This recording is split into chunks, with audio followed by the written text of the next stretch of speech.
Star Report. I'm your host, Star. It is Wednesday afternoon. Welcome to the show. All right. You see the title, Woman Arrested for Making False 911 Call in the Death of Rapper Young Scooter. Yeah. And I listened to the 911 call, parts of it. I'm going to play it back again, Let's listen in detail because she sounds like a good actress. I'm sorry. It sounds like she's been doing that type of thing. And if you're familiar with my show, I've been moving like that for years. I've been calling 911. Now, I'm not going to admit to making any false reports, but I want to just, keep it real with you. I've done that, been doing that. So I'm going to play the audio again. Just give me some time. I've got a few other topics I want to discuss here this afternoon, guys. Should you check your child's phone? I pulled some notes. Society is different now. And if you ask me, I don't have any biological kids. You have to monitor everything. You can't just leave it up to AI, peer pressure. Last I checked, the suicide rates are high. Should you check your child's phone? Now, I'm not the best, person to say whether you should or you shouldn't. But if hypothetically speaking, if I had kids, I would have air tags on their clothes. I wouldn't even give them a phone unless I explained to them, hey, this is our phone. You're going to use it, but I will be checking this on a regular basis, okay? All right, so give me some time to get set up and situated. Guys, how you doing in the live chat? I don't have my contacts in, but Deeds monitors the chat. Please do not spam the chat. Do not put a bunch of emojis in there, or she will sit your dumb ass down. I took a few days off. I had to cuff Patra 2.0. The weather has gotten nice. Hey, I live on the beach. I had to find time. I may or may not discuss that later, but I was cuffing Patra 2.0 yesterday, all right? And the last time we spoke, guys, I played that Goofy's interview, and I told you I didn't want that on my channel. Yay, or Kanye. Salute to academics. I just didn't want it on my channel. So, yes, that video was taken down.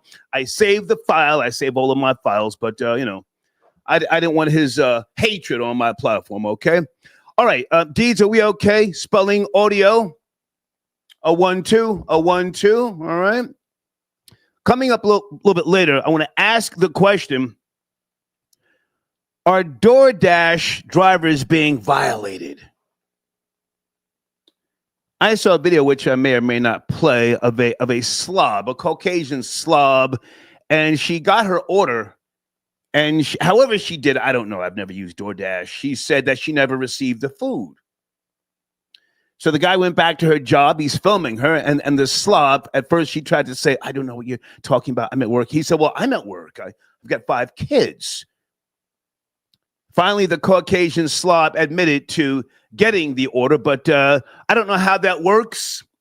There used to be a time when you had to worry about, lowlifes and degenerates robbing cab drivers. Now you got to worry about people, especially if you're hardworking DoorDash, Lyft, Uber Eats. Now you got to worry about people getting the order, and then however you do that little thing, you say, never got the food. All right. Okay. I got another text here. Hold on, guys. Please don't text me. If you know me, this is work. Okay. This is not play time. The only person who should be texting me is Deeds. Okay.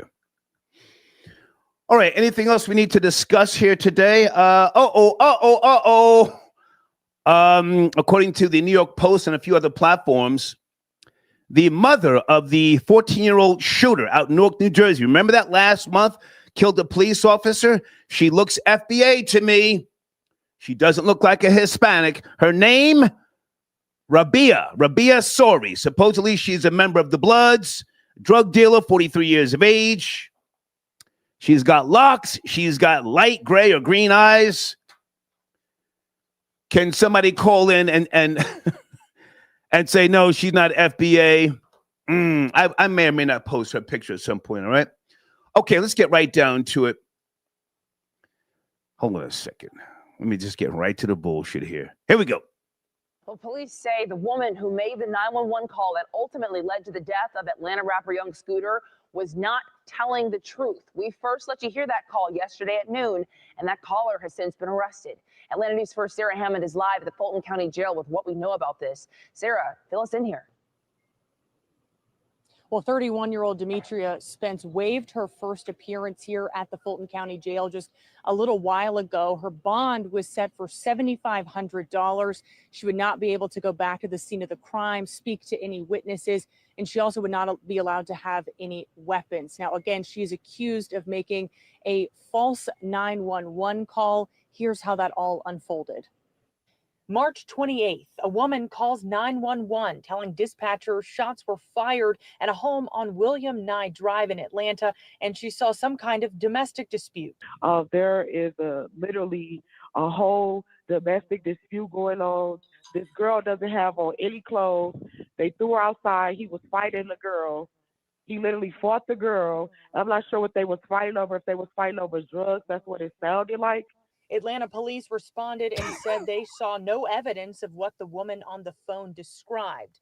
But they did say that once they arrived, Kenneth Bailey, better known as rapper Young Scooter, ran out of the back of the house and severely injured his leg. The medical examiner said Bailey lost a lot of blood from the injury and died at the hospital. It appears that there was, when he fell, some type of fracture injury to the leg, which caused the bleeding. Now, less than a week later, police say they've arrested 31-year-old Demetria Spence, the woman who called 911 for transmitting a false public alarm. She was booked at the Fulton County Jail. In a statement, Bailey's family says they are still waiting on more information surrounding his death and say they are devastated. Atlanta police reiterated that they never fired their weapons, and Bailey's death was ruled an accident. Live at the Fulton County Jail, Sarah Hammond for Atlanta News First. All right.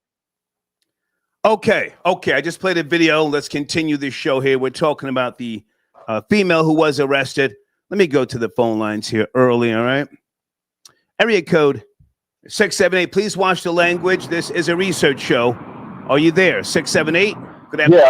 Yeah, I'm here. What's up, Star? Yes, sir. Hey, man. I just I'm calling from the Metro Atlanta area, man. She done got my boy Young Scooter killed, man. Yeah. Sir, can I ask you to take off the headset? You're driving. It's kind of crazy. I want to hear what you're saying. You're my first caller. Okay, hold on. Please. Yes, sir. Can't kill the vibe. Good to hear from you. Can you hear me better now? Yes, sir. How are you, man, on a Wednesday? Oh, I can't complain, man. Yeah, I just had to call in to give some smoke to this mammy nigga. Nigga bitch. Call her what she is, sir. Yeah. Nigga bitch. I don't want to cuss on well, your, you can say nigga. Show. You can say nigga all day, every day. Guys, tell me about the nigga bitch. Yeah, man. I got some smoke for this mammy, man. You could tell she was making it up as she went along and putting extras on it, man. I don't know what her motive was to that. But I heard on the radio, also on the Young Jock radio show this morning, it actually the call.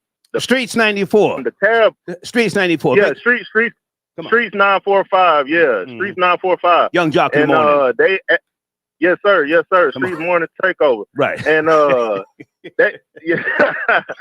they were saying that the call was transferred from the cab. So she called from the cab, but Young Scooter stays in Atlanta in Fulton County. So I'm thinking like they had to transfer the emergency line. Was she even in the neighborhood when she called? Happened all the way talking about she neighborhood watch, man. I don't understand. I think they need to bring back mental asylums, man. There's a lot of crazy people out here and getting people messed up with this bull crap, man. It's just not. But on the other hand, to play devil's advocate, Young Scooter, man, 39 years old, bro. You too old to be running from the cops, man. And it was at your house, so I don't know where you was running. Stay with me. And I'm trying to keep a straight face here, but yeah, why was he running from 12? At that age, come on, man. Yeah. 39 years old, almost 40. Yeah, like you too old, man. I'm not even finna run from the cops. Like if they pulled up to my house, and I'm 32, but I'm also not a criminal as well. You know, no offense to Young Scooter and people, but you know, Young Scooter was known as a career criminal. I mean, he made his money. He had a little bit of success in the rap game. So I don't know how he was still living. But, you know, these niggas out here still be on the nigga stuff, even at an older age. And he probably had a little something on him. And he's a convicted felon, so probably had a pistol on him for sure. So, you know. But now, hang on a second, sir. Hang on. Now, you know you can have guns in Georgia. I used to ride around with an AR-15 all day, every day. So, yeah, but you're right. If he was a convicted felon, then it's a different story. But now, right. So the nigger bitch, she sound like a seasoned 911 caller. Wouldn't you say? Dude, you said she's a seasoned. She sounded like a seasoned 911 caller who knows what to say. Her cadence, she included. Yes, sir. She said something going on over there, illegal activity, guns, shots in the air, half naked or naked woman, the baby. She sounded like she'd been doing that type of shit. What do you say? Exactly. I completely agree. She seems like she calls the cops all the time, man. Yeah. She's that person looking out her blinds, not minding her business, you know, and everybody else's business in the neighborhood. Yeah. And to be honest, from that mugshot, I could tell she's a liar and a nigger just by looking at that mugshot. You could just look at that mugshot and tell she be in all types of mess, man. In everybody's business but her own. And I really, exactly like, man, to see the story unfold, I guess we'll maybe see what the motive was. But you could tell she actually thought you might could pull this up, but she had she went on her Instagram when I believe she had bonded out. Yeah. She went on her Instagram. Well, it was only $7,500. I mean, listen, with all due respect, Young Scooter, he's out of here. And this nigger bitch, Demetria Spence, 31 years of age, $7,500 to get out. Come on, man. Right, yeah. And she got on her Instagram talking about y'all don't understand. Right. You gotta listen to me on part B though. Part B. I heard all that. This lady heard all that. But crazy as hell. But man. now, so I don't mean to cut you off. But listen, you are my Atlanta source right now. Has any female been found or discovered with regards to the call, or is it just, you know, is it all cap? It's just no, sir. No female, no victim has been found at this time. No. Okay. It was all make believe. Unless I'm not even gonna say that, man. I'm not even gonna say like it was some female and they just got her up out of there or nothing. No, man. This was made up, man. But she did say a baby was involved, right? She said a baby. Yeah. Okay. Said a baby was involved, or none of this. She should have said a white baby, like Carly Russell said, and then they would have maybe given her the benefit of the doubt. We would have been looking for a white baby for 2 weeks. Right. Running through the woods and all that. Yeah. yeah. On the side of the road. Hold on, stay with me. I'm gonna let you land your plane.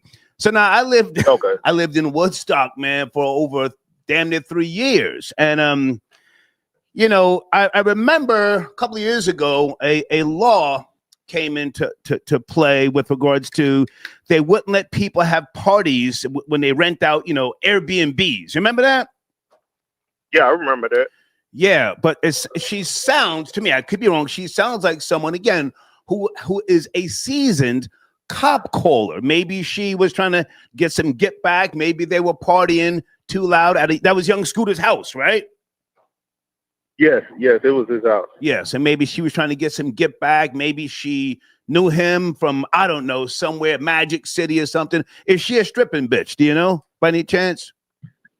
They haven't said she was a stripper. If she is, she's probably a washed up stripper, probably working at Club Blaze off Moreland Ave, where all the other washed up strippers go to. Right. You know, probably something like that. Yeah, she's not working at man. They're saying in the live chat that she knew him. They're saying she knew him. Oh, okay. Yeah, Okay. I didn't even know that. Yeah. Okay. The plot thickens. The plot thickens. Yeah. Well, she's on some type of reality show, from what I heard. So I'm gonna do a little bit more research, man. But I appreciate the call. You know, R.I.P. Yes, sir. R.I.P. the young Scooter. You know, did he die with True Religion's on? They say he jumped the fence, tore into his leg with the wire. Yes, no. I mean, I'm trying to. No, sorry. He probably had some Robin jeans on or some Chrome Heart jeans. How much do they cost? Because the True Religions used to cost $300, and they were cheap as shit. Yeah, but they a little out of style now. We not really wearing True Religions no more out here. They more so on the Chrome Heart, like you got the paper. Gotcha. Yeah. I appreciate the call, man. Thank you so much. Yep. Yes, sir. Yes, sir. Salute. Right. Okay, I just played a video that I am going to edit out of a person. I don't know her name. She accepted the food, and then however you do it, again, with regards to DoorDash, she said, I did not get the order. This guy said it's going to be a contract violation. He's got 5 kids. Salute to him. Any DoorDash drivers? Where's Advo, the DoorDashian? Now's the time, if he can call, to stay on topic, all right? And Deeds, I got your text message. Hold on a second. Deeds says, with regards to Demetria, who called the 911 on young Scooter. She was on Zeus reality show, Baddies. Oh, she went by the name Demi Blanco. Demi Blanco. You're bringing area code 631. Good afternoon. Please watch the language. Leave the cursing to me. Please. Are you there? 631? Yes, sir. Hey, man. How are you? Can you hear me, sir? Yes, sir. Loud and clear. What's cracking? Good afternoon. Good afternoon, sir. I wasn't sure if you knew the whole big conspiracy with the scooter situation. Please, sir, give it to me. I'm here. I'm here for the nigga nonsense on a Wednesday afternoon. Please. So, Scooter's son has been saying that there's been a lot of foul play with the Atlanta PD and the situation that happened with him running out of the house. Now, also, Scooter was signed to Future under Free Band Gang. Okay. And Future had paid for an autopsy for young Scooter. And Young Thug came out yesterday and he said that on Twitter that Scooter was shot in the autopsy. Okay. I'm listening. Come on. So I really don't know what's true or not, but sources that are closer to Scooters are alluding that it's more or less Atlanta PD's doing versus an accident where he jumped over a fence and cut an artery and bled to death. Can I ask where you're calling from, sir? What state? I'm calling from Queens, New York. Okay. Queens get the money. You already know. Well, listen. Yes, sir. Yes, if sir. you ask me, it sounds like niggers trying to get a bag, and now they're trying to blame the cops. I mean, it's kind of sad. It's kind of sad that my nigga Scooter ran from 12, the beast, at his age. 100%. Jumped over the fence. Fence dug into his True Religion jeans or whatever he was wearing, and he's dead. R.I.P. But it sounds like niggas are now trying to get a bag. And you say Young Thug is saying something? Where? He should be the most quietest nigga on social media. What is he doing? Yeah, I don't know if he's trying to rock the boat with Atlanta PD, especially after he went through his whole situation out there, and now he's banned. He's not even allowed back there unless it's for like a benefit concert or a funeral or a birthday or so on and so forth. But I don't know, man. If he's saying it, I don't know if he would really be trolling like that, you know, especially with his situation. Well, so I think Young Thug's a liar and a nigger. Let me just go on record and say that. Listen, I appreciate you. I appreciate you bringing the bullshit to the table. I don't think that they can, get away with, suing or blaming APD, Atlanta Police Department. I think it's a sad thing. What do you know about the ratchet mammy who called 911? Carly Russell 2.0. What do you know about her? I know she definitely doesn't look in her mugshot how she looked on reality TV. Hideous. That's for sure. Hideous. Oh yeah, man. Yeah, she looks like one of those aliens from the Men in Black, one of the worm things. I like that. I like that. Yeah. Okay. I appreciate the call. Hey, before you go, should you check your child's phone? I want to get some feedback on this. I just was thinking about that. Star, man, I got no kids, man, but if I did, I'd be all over them like white on rice. I'd be on their phone every day. Okay. I appreciate the call, man. Thank you. You too, Star. Have a good one. Salute. Okay. Should you check your child's phone? I want to speak to some fathers. You know, some of you check your girl's phone, don't you? Or you check her mentions. I would check my child's phone. I would even give them a phone unless they know it. Listen, this is our phone. I pay the bill. This is a loaner. Got a donation here. Hold on a second. Okay, I don't see a message with the lives for the game. Okay, someone says, Star, where is the lives with Ye? Sir, the credit dude. Hey, man, I already said I didn't want Kanye West interview on my channel. It's that simple. He's a fuck nut. I'm nobody's fan. He's a goofy. He's trolling everybody. I saved my files, but I said before I even started that show, listen, this might be a throwaway show. Thank you for your donation.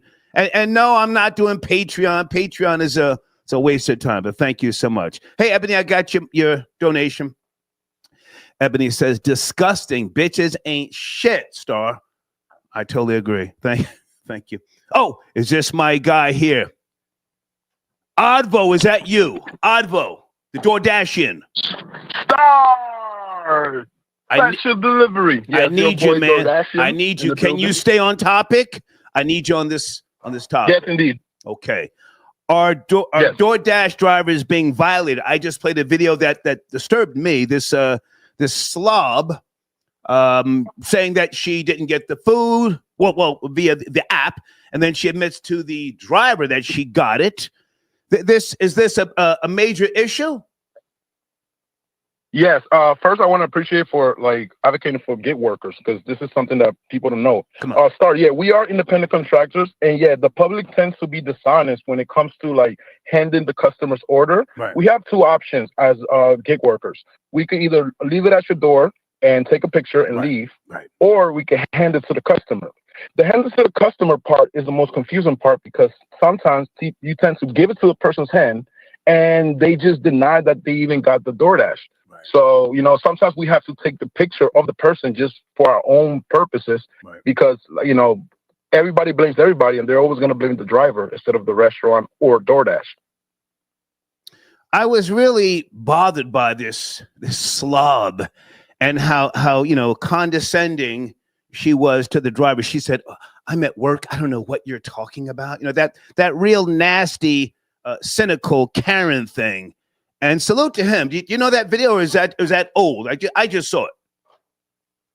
This is the first time I've seen it, so I had no knowledge of that. But people tend, DoorDash was created, or Uber was created for you to have that, when you go to a hotel and you get room service. Yeah. That was supposed to be room service to your house. Convenience. Now, I get it. It's so convenient. I get it.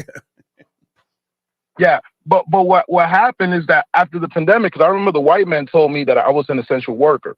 During the pandemic, it was booming. Right. And after the pandemic, people just tend to have this, when I do regular Uber and I pick up humans, they don't realize this is my car. I pay my insurance, I pay my registration. Right. Gas. I don't work for DoorDash. Right. So people have this. I'm a DoorDash driver. You're my servant. You're my chauffeur. Yeah. And they have that feeling of authority within you. And also, a lot of people don't respect people. They see us as subhumans in some ways sometimes. Okay. Not just the persons that order, but also the restaurants. For example, me being a dark-skinned DoorDasher, the restaurants forced me to confirm the order. So they don't even trust me as a driver, even though they know my name, they know the GPS is following me, and all those type of technology that if I steal something, they will know. So yeah, there is a lot of like bad treatment towards DoorDash drivers. Let me jump in here for a second. I would be interested in seeing any data that you can find on the number of denials that they got the food. Deeds just sent me a text saying that video is from 2023, and the DoorDash driver posted an update. Deeds, do you know if that woman got fired from her job? I mean, here I used to say that I would never, and I never have used DoorDash. I take Uber from time to time, but I was so concerned about the DoorDash drivers like yourself, farting in the goddamn car and then the fecal matter getting in my fucking food, or just picking your nose, smoking a blunt or something crazy. But I think the bigger concern is people like that who just outright lie and mess up the terms of service for everybody else. Am I crazy?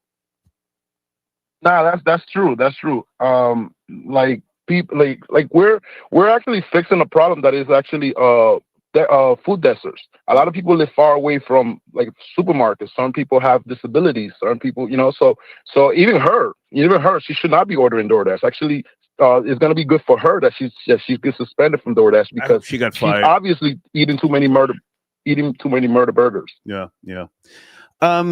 Is there a union, or is it just all independent drivers? Well, it depends. The reason why I moved to California, and that was not just to pursue comedy, but it was also because we got Prop 22. So, for example, the average DoorDash driver in California makes $42 an hour. Because like even when I'm waiting for DoorDash, I'm supposed to get paid for that. In other states, you're just a contractor. You don't get, they get very low wages. They try to create unions just like Amazon, but DoorDash finds a way to always. I think DoorDash spent like $200 million 2 years ago in California just to not have a union. So they just fighting us. Okay. Well, hey man, I appreciate you calling about that. Talk about the topic about calling the police. Okay, the woman arrested, Demetria Spence, or something different? No, I want to mention like me being a cop caller. Okay, please, come on. No, so I had a situation back at work, my other job at Warner Bros. 2 months ago, in which actually further away, when the Yankees won the World Series, and I'm from the Bronx. A Filipino lady just punched me in the face after I said I was a Yankee fan, right? Lady been working for like 20 years for the job, so everybody likes her. I'm brand new. So they put it as, oh, she was just playing. And I feel like that was not taken serious, so I called the police. And they saw me as like, oh, why would you call the police on an old lady? I'm like, keep your hands to yourself. If I, as a black man, put my hands on a coworker, I'll get arrested. As I said, I want you to stay on topic. I don't know, the details aside from what you're saying, but I appreciate you offering. Anything else you want to add to the conversation? Are you a father? I forget. Advo? Hell no. Okay. All right. I got a German Shepherd, but like I want to finish off. I'll be putting like a phone in my body, and I use like a body cam when I do some DoorDash. Okay, now you're getting crazy. Great to hear from you, Avo. Thank you, man. Thank you. Okay, all right. Yeah. See, he goes off topic. Okay. Someone just sent to the donation. Guys, I'm doing a lot of research here this afternoon. Lance, what's Lance saying here? I don't have my contacts in. Lance says, Star, as a restaurant owner, it's not that we don't trust the DoorDash Uber drivers. I guess that's what those abbreviations mean. But when we have customers saying they don't get the orders, we have to make sure everything is verified before leaving. Okay. Maybe it's just me, because again, I remember the 80s and the 90s, people shooting, killing, and robbing goddamn cab drivers. And then that whole, shift, if you will, to Uber. Now you've got the people who are the problem. It really just bothered me, you know. But thank you for your donation. Wait a minute, I think this is my main nigga on the trigger. Florida Boy J, is that you, sir, on a Wednesday? FBJ. FBJ with the FBA update news. Star. Good to hear from you, man. We got listen, we got mammies swatting real niggas, and if niggas is so street moving cocaine in the trap house, why you running when 12 pull up, nigga? I thought we was gangster. I thought we was keeping it hood. Hey, nigga, I thought we was gonna take the charge, shut up, and do the time, come out and start back trapping. Why we got guns in here, Star? We got drugs, beams that hit the ops across the street. But a bald head man we called Whitey over here, and I got a hop, skip, and jump the fence like it's the '96 Olympics and die. What are we doing, man? What are we doing? Everybody street till Whitey pull up. Everybody gangster till Whitey ring the sirens. Now we ready to run. If Future is my best friend, I'll sign the FBG. You know, I would have just came out with the brick in my hand knowing I'm coming back home. We got the best lawyers in the city. Right. Like, what we doing? Nigga, hang on a second. Now, I don't want to clown. I don't want to clown young Scooter, man, but she sounded like a seasoned 911 caller. What type of phone did she have? Do we have like information with regards to her full background? Deed says she was on a reality show. Yes. Baddies. She's one of the Baddies alumni from the Zeus and those degenerate network platforms. Demi Blanco. I mean, when I was listening, Demi Blanco. Yes. And when I was listening to the call, I couldn't help but hear my brother, my great philosopher, aka Aaron, in my ear when he told me years ago, black people's favorite pastime is tattletelling, telling. Right. That is a black person's favorite pastime is telling, because niggas don't have no real power, so all they can do is tell on the next nigga. Yeah. And to see that it was a mammy weaponizing the white man against niggas getting paper. She was over there hating. Hey, mammy was over there hating. Couldn't get fronted no more work. It's Friday. We know you got paid. Don't come around the trap trying to get fronted. An eighth off the dribble. No more free. Hey, no more freebies, nigga. We know you got paid, nigga. I gotta jump and hold on a second. Florida Boy J and Tony Touch, I got your donation. Tony, are you talking about the mother of the 14-year-old Rabia Sori? He says, Star, she's some sort of FBA hybrid mix. Okay, guys, is Tony Touch talking about Rabia? I imagine he is. Florida Boy J, you seen the picture of the mother of the 14-year-old shooter in Newark, New Jersey? Remember a month ago we did that story? Yes, sir. Yes, sir. Yes, sir. She looks FBA. She don't look like no goddamn Dominican or Puerto Rican. Looks FBA to me. No, and this is why when FBAs act up and participate in degenerate behavior, fellow FBAs have to be the first one on the forefront. We have to call our own. We have to police our own. We can't come around here talking about we can run our own governments. We could accord and set our own standards, and we don't self-check when a few of us fall off the wagon. Like this FBA mammy who called in on young Scooter. Because until we get other information, I'm going to call her an FBA mammy. Okay. Like I said, was mad. We ain't front no more work. Now you want to call the police on the trap like you wasn't getting work. Well, Tony was talking about the mother of the 14-year-old. But hold on a second. Flamethrower is getting at you, Florida Boy J. Can you see it on the screen there? I don't have my contact. Yeah, I'll read it out. FBJ is shaming Scooter for running from police because in FBJ's world, when niggas run down with the pipe, it's time to give it up nice and sweet like a little Debbie cake. Well, unlike Flamethrower, I don't know about his police record or his running with the police, but I have more. I have more than to count on one hand. It was running into the police, and every time it was time for me to go to jail, I went to jail very peacefully. Right. The cops, it was a very smooth time, very quiet ride. Sometimes they let me pick the radio station on the way down to get booked. It's a great time. Yeah. I know I'm coming home. Yeah. You bum ass niggas ain't got bail. That's why you're running. Bum ass niggas ain't got no lawyers, ain't got no bail money, but you got on chains and Louis Vuitton shoes. Now you're running, hopping, skipping fences and stabbing yourself. I ain't dissing Scooter because I love Young Scooter. That was one of my favorite rappers. Oh, okay. I am honorary free band. That's what the FB stands for. Also Florida, but it is also free band. Okay. Because I'm a free band member. So Gotcha. he's, a shout out to him. And I just want to say prayers to his family and salute the Thug and salute the Future for hiring the coroner and doing research. Future just had a tweet, I think an hour or two ago, kind of saying, "Hey, dog, we're not giving up on you, and we're not just gonna go for anything." So salute the niggas holding him down, even in his afterlife. Stay with me, Florida Boy J. Crown, I got your donation. Again, he says, "F that bitch." R.I.P. Young Scooter. Thank you so much, Crown. Okay. Blade says, Star, the 911 caller sounds like a concerned citizen and a taxpayer to me. Yeah, she maybe, she had a run-in with Young Scooter and, I don't know. But, yeah. She sounded like a seasoned 911 caller.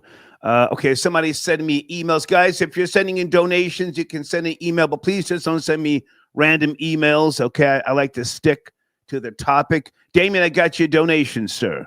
I'm not sure what, I don't see a message. Damien. Okay. Florida Boy Jay, can you hold on a second? I want to take a couple of calls. You got time? Oh, yeah, man. Yeah, we posted up on the block right now. Let's go. And I sent you a text message. Yesterday was April Fool's. Yes? Absolutely. So that text message I sent you, please tell me that's an April Fool's joke. Please tell me Kai Cenat is not going to host 106 in Park with Keke Palmer. That is a April Fool's joke. As great as both of them are, I don't see 106 in Park being something that is going to elevate either career. They're way, way past 106 in Park. I think Keke Palmer already did that years ago. Like, no, never. Don't ever lend a hand to BET, nigga, if you already on. I don't want to spend too much time on it, but I said, oh, man, Kai Cenat is doing the damn thing. That would be, going backwards for him. Let me bring in area code 504. Hold on a second. Good afternoon. Are you there? 504? Yes, Ash. Hey, it's very noisy in the background. Can you make the adjustments? 504? Oh, yeah. Hold on. Give her a second. Is that better? Yeah. Hey, how are you? What's going on? Hey, I'm fine. I'm out here in New Orleans, so I love your show. I just want to say that. Also, I wanted to talk about the girl who called the cops too. Yeah, first please. of all, go ahead. Definitely needed to do time for that. Somebody died. No matter what was going on, she didn't have that to do. We know how the police react to anybody calling saying a black person. We already know. So she knew what was going to happen, or she wanted that to happen. Either way, she should go to jail. And to those niggas out there in Atlanta, bro, I understand. They just ready to riot. They just want to tear Atlanta to pieces. The police didn't do shit. Right. The police didn't do I shit. need you to watch your language, baby. Leave the cursing to me, please. Watch your language. Go ahead. Oh, I'm sorry. But the police didn't do nothing. They were scared. They're like, no, please, no, look, we didn't do anything. Right. Like, they paid for the autopsy. Now let's just leave it at that. Do not tear Atlanta up. It took a long time to build Atlanta. We don't need Atlanta to look like Wisconsin. All right. And also to the DoorDash situation, I heard you reply with something about Uber. Now, I used to drive for Lyft. Okay. And I'm going to tell you, it's not always the drivers. It's a lot of the times it is the people, because I was driving for Lyft and I don't even own a weapon. Okay. Somebody, a girl, I know the girl, a black girl, another nigga bitch. She called, I picked her up and I brought her, the ride was like $40-something. Okay. I could tell she didn't want to pay. She's on the phone cursing and screaming and hollering. I drop her off. Later that day, I get a message from Lyft saying somebody said I pulled the gun out on you. So I'm like, no, how could I possibly pull a gun out on these people? Why would they still stay in the ride? I dropped them off at the location. Right. You see what I'm saying? If I had pulled the gun out, I'm getting out. If somebody pull out a gun on me, I'm getting out and I'm calling the cops. I'm a citizen. Right. But this person didn't do that. They just reported it to Lyft. Lyft obviously gave them a discount of their money back, and they banned me for 2 years. Let me jump in, baby. Let me jump in. You see, that's my point. Yeah.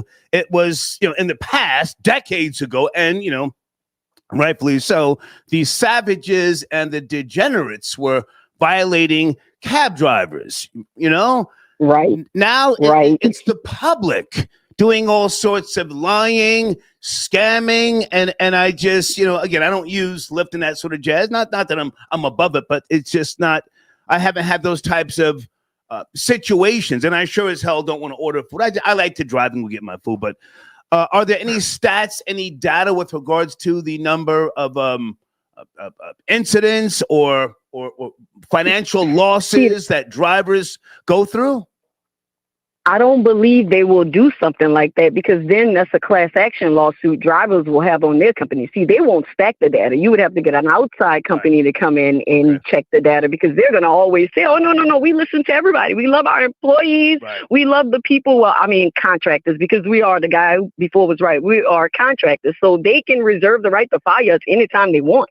You know, like, we really working on a limb. He didn't say that, but you're working on a limb. Anytime they want to, they can just ban you from the app, which they did me, like I said, again, for 2 years. Wow. Then they reached out to me and was like, hey, well, we have an appeal process now, so you can appeal it. Do you know they accepted my appeal and they reinstated me? I don't even drive with them anymore. Oh, wow. But like, they literally reinstated me. So my thing is this. So you were on suspension process in a sense. Yeah.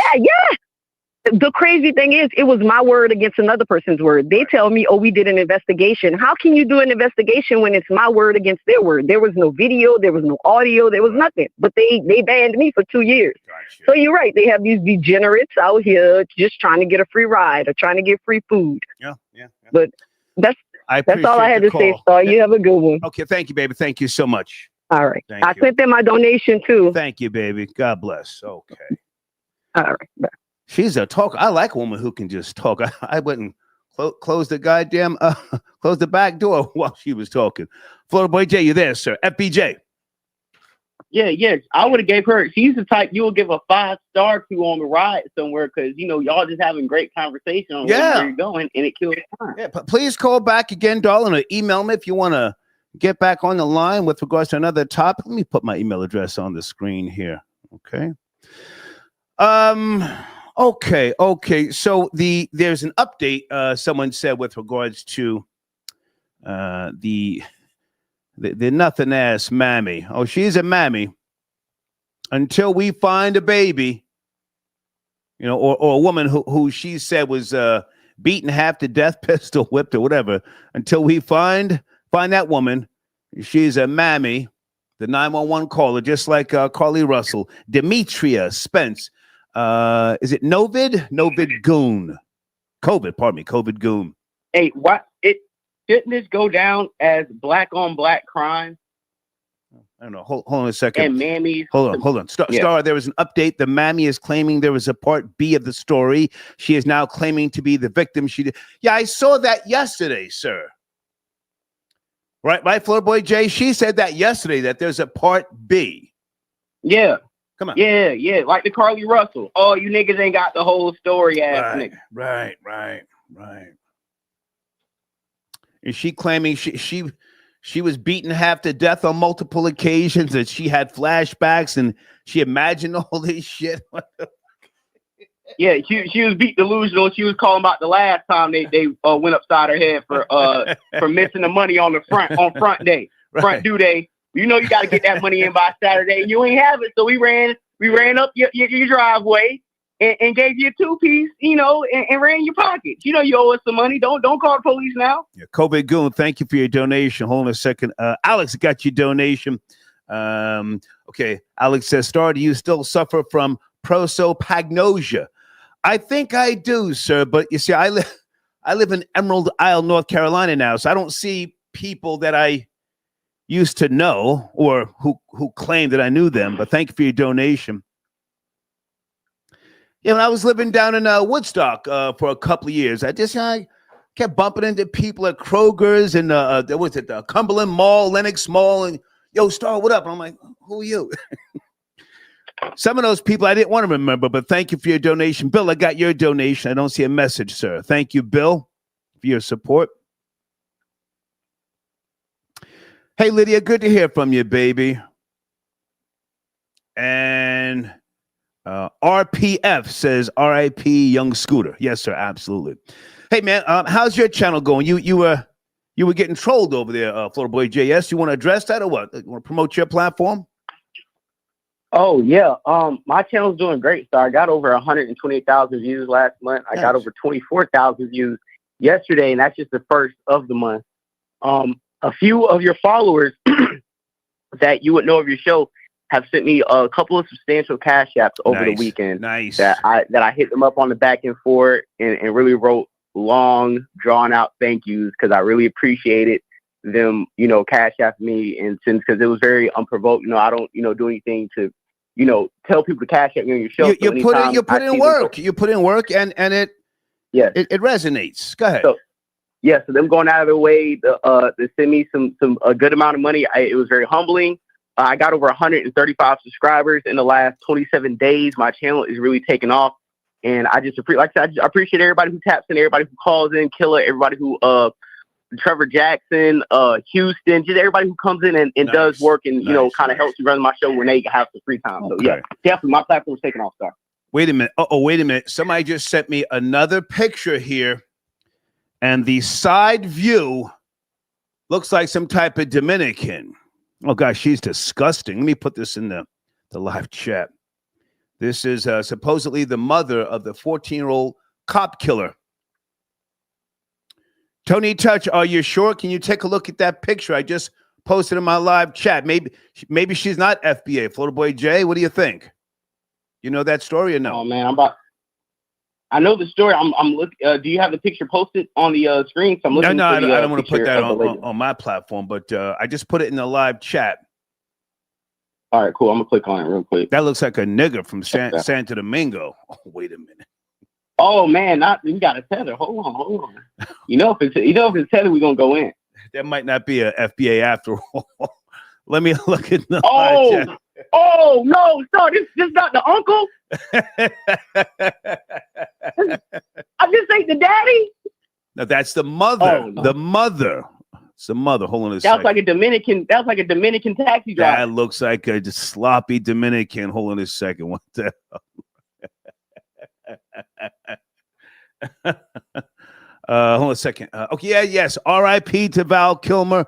I still say he was the best Batman. I stand on that.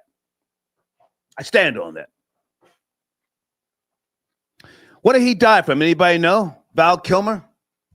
You know, Florida Boy J, was it pneumonia or something like that? Or he didn't have the monster, did he? I think he had a degenerative disease. I can look it up really, really quick, but I know I read up on it this morning. So give me a second. Sit tight. I'm gonna put you on hold. Stay right there, Florida Boy J. Area code 908. Good afternoon. Good evening. Please leave the cursing to me. Are you there? 908. I'm here. Yes, sir. How you doing, Star? I'm alive, sir. Niggas are dying, sir. I'm alive. That's good to hear. Long time listener. Yes, sir. First time calling. Okay. Calling about the girl, the cop killer's mother. Yeah.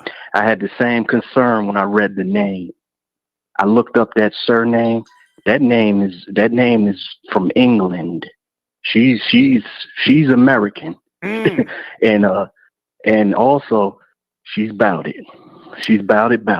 Well, I'm looking at the side profile. That looks like a Hispanic nigga. So. No, that face. She's a twin. Okay. There's two of them. Okay.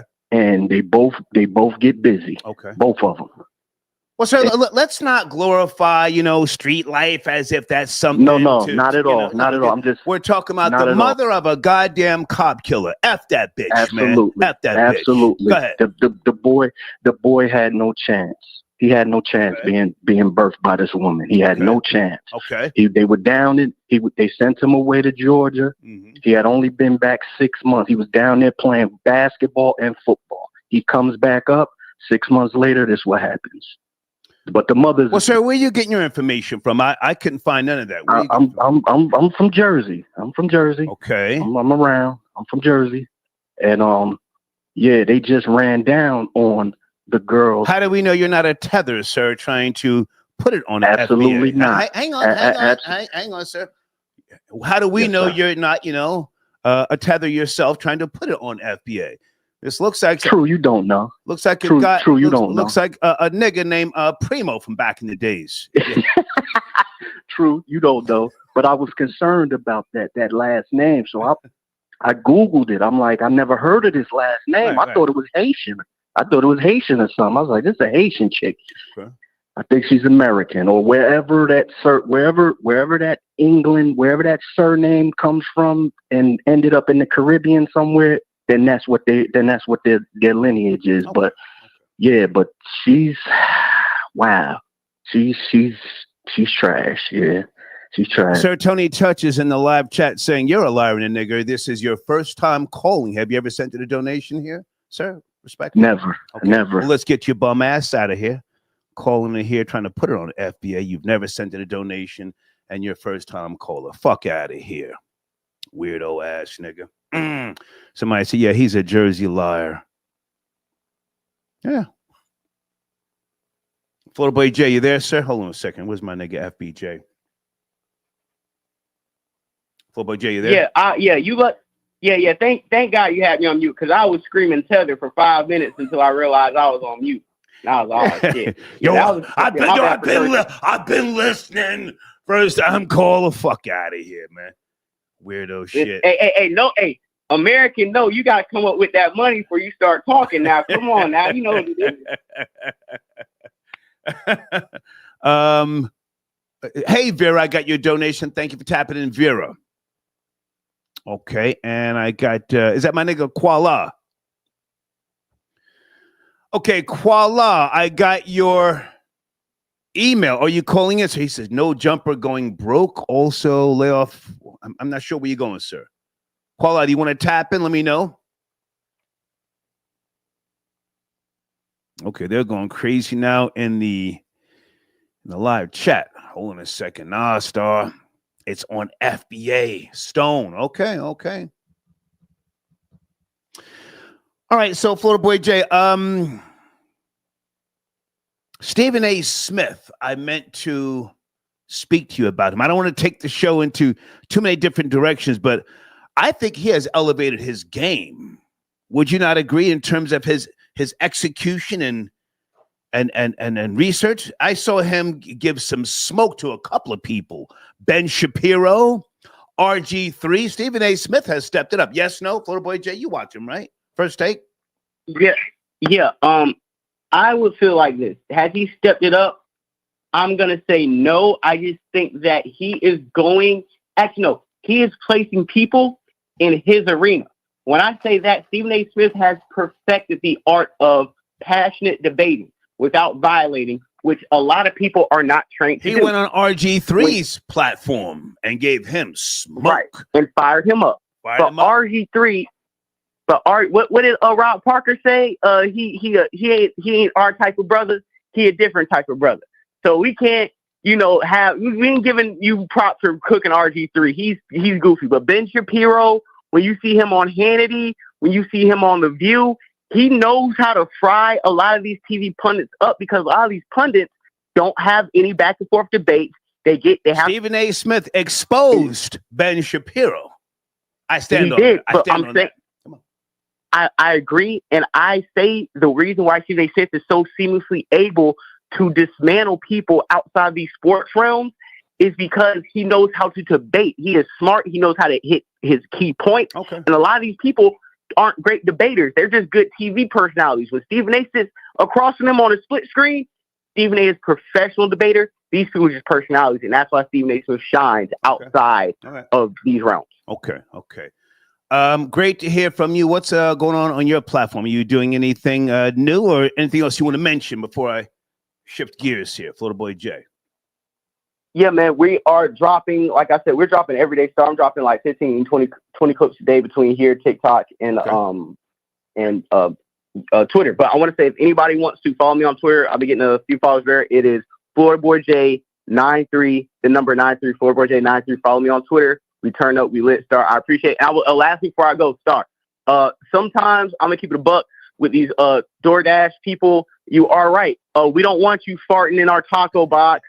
We don't want you sticking your tool in our soda. We're tired of you having some nice young lady on your profile pic that we pull up. Is Jose with nappy hair coming out delivering our food? Or we think we're going to DoorDash this morning because we think, it's some college kid or some young person trying to make ends meet. And it's Consuela and a bunch of non-speaking immigrants taking a lot of our jobs. So just salute to the people who are actually doing their job, but we're not going to cope for tether tears.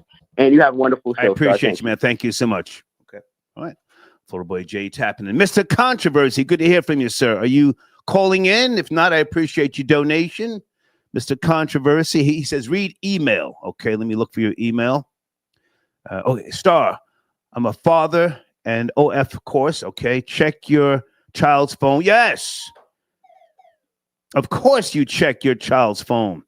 Wish I could call him, but I can't. Thank you so much, Mr. Controversy. Should you check your child's phone? I don't want to get into the details, and I don't want to, disrespect anybody who I know personally, because I don't bring, friendships, stories to the microphone unless they want me to. But, a guy who I've known, man, wow, over 30 years, he and I were having that discussion, and he felt like, oh, well, I can trust her. And I said, man, dog, I don't want to cross any lines, but she's 14, man. It's not that you don't trust her, but, society is different now from when he and I were coming up. He and I the same age, 60 years of age. And there's so many new apps and stuff like that, and these different, the monkey app and all this other stuff, where you got these creeps literally preying on middle school girls. I'll just say that. And something happened. I'm not going to get into the details, and it's a whole crazy matter between he and his ex-wife. Okay. All right. Should you check your child's phone? Thank you so much, Mr. Controversy. Again, I appreciate your donation. What is this here? The mugshot woman who was charged to make it. Yes, we saw her mugshot. Thank you so much, Florida Boy Jay. We got the bald head mammy. Bald head bitch. Look at her. Good God Almighty. No makeup. She bags under her eyes. Probably out there on that shit, popping perkies. Look at her nasty hair. Good God Almighty. And thank you, Deeds. Okay, I may or may not play that video. I don't want to do too much with that DoorDash thing, but I had to address that. That's slob. Straight lying. Area code 718. Good afternoon. Please watch the language. Do a little research. Are you there? 718. Yeah, I'm here. How are you, sir? All right. I was calling about the 911 caller. Yes. The 911 caller definitely has done stuff like that in the past, just based on the information that she was given over the phone. Because it's court precedent that can raise the responding officer's level of suspicion. Facts. Just based off the information of the call. Right. When she started the call, she gave her name. Yeah. Then she gave a description, clothing description. Mm-hmm. She described the injury. Mm-hmm. She said a shooting going on. Yeah. And when she gave the clothing description, she was like blue jeans, dark T-shirt. Yeah. Well. Caramel brown complexion, so she's done stuff like that before. And sound like Star. They walked in once takes one to know one. So shit happened. And once you walk inside of a courtroom, right, and you say something like, and your lawyer is saying something like, oh, the officers just arrived and they jumped out and this, that, and the other. Right. The prosecutor would be all over that. Listen, just based off the information that if it was a real call, just based off the information that the person that the 911 caller gave would throw that whole fight out of the window. Can I jump in? Can I jump in? Yeah. I don't think that she expected it to go to that level of him, dying, jumping over the fence. So the prosecution, all that stuff really is something that she probably didn't foresee. And that's why she now is trying to, clear her name. And she's from what I saw, she's trying to act like she's been through these things, the victim, yada, yada, yada. But do you really think that she expected him to be killed, or did she just want, the police to run in there and arrest niggas? She just wanted them to run inside there and snatch people up. I don't think she was trying to get them killed. Yeah.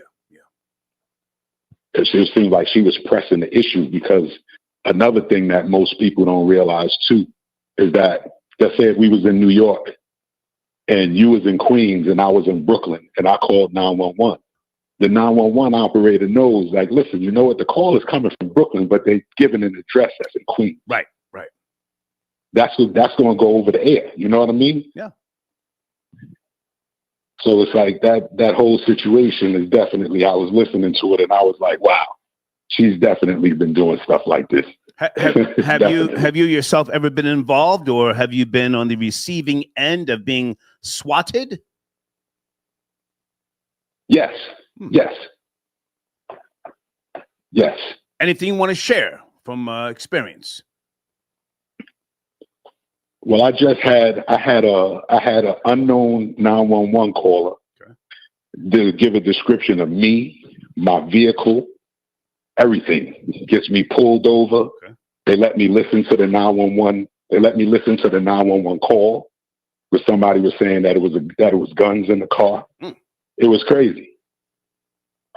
But they didn't jump out all crazy or anything like that. They just jumped out, pulled me over, asked me to step out of the car. I stepped out of the car. That's rare that police would let you hear the caller who made the call. So no, they don't let you hear. They don't let you hear the caller. Yeah. They'll ask Central. They'll ask Central to give back the 911 call. Right. And she'll just put it over exactly the way that she put it over to them. Okay. So that you can hear it. Yeah. Have you yourself, I have to ask, ever called the Beast, as we used to call them back in Brooklyn, the Gooses, Jake? You ever called Jake on niggas? Nah. Are you from the New York Tri-State? Where you from, sir? I'm from Brooklyn. Oh, come on. We used to call him Jake, right? The Gooses. Yeah, 100%. The Beast. The Beast. Yeah, all of that. Okay. Hey, I appreciate the call, man. Thank you so much. Thank you. All right, cool. Okay, all right, cool. Anybody in the live chat want to own up to calling 12? Niggas be talking, yo, fuck 12, and then you turn right around and you call them. Thank you for your donation. Is it Keek? Keek, good to hear from you. Keek from Palm Beach. Salute. I could have swore I saw a donation from Spirit Smooth Tunes. Let me find Spirit's information. Spirit, you can always call in, man, or if you got something new going on, send me an email so I can promote that in my community section. I think we do need to raise your banner back up to the top. I'll make sure that gets done. Where is Spirit Smooth Tunes? Here you go. All right. Spirit Smooth Tunes. Guys, I'm coming to the phones. Give me a second. Okay. Area code 272, you there. Good afternoon. Please watch your language. 272. Hey, what's going on, Side Squad? What's going on, man? What's up, man? Good to hear from you. What's cracking? Yeah, man. Yeah, Adam 22 going broke, man. He lame. Koala, listen, man. I gotta stay on topic. I'm not even there today. We'll get back to Big U, WAC 100 academics. I gotta get on topic, man, with regards to young Scooter. You up to speed on that? Yeah, with her with the 911 call and all that stuff. It's crazy because I think she didn't think it was going to go as far as it went. Right. And at the end of the day, I don't think she even knew he was going to get killed and stuff like that. But at the same aspect, it showed that this ain't her first rodeo. She did this before. Seasoned. She did this before. Seasoned. Yeah, but I saw in a similar situation. I've been in that situation before where I had to call 911 and I was somewhere else. And there was people on my property, mad people, and I can go through my cameras.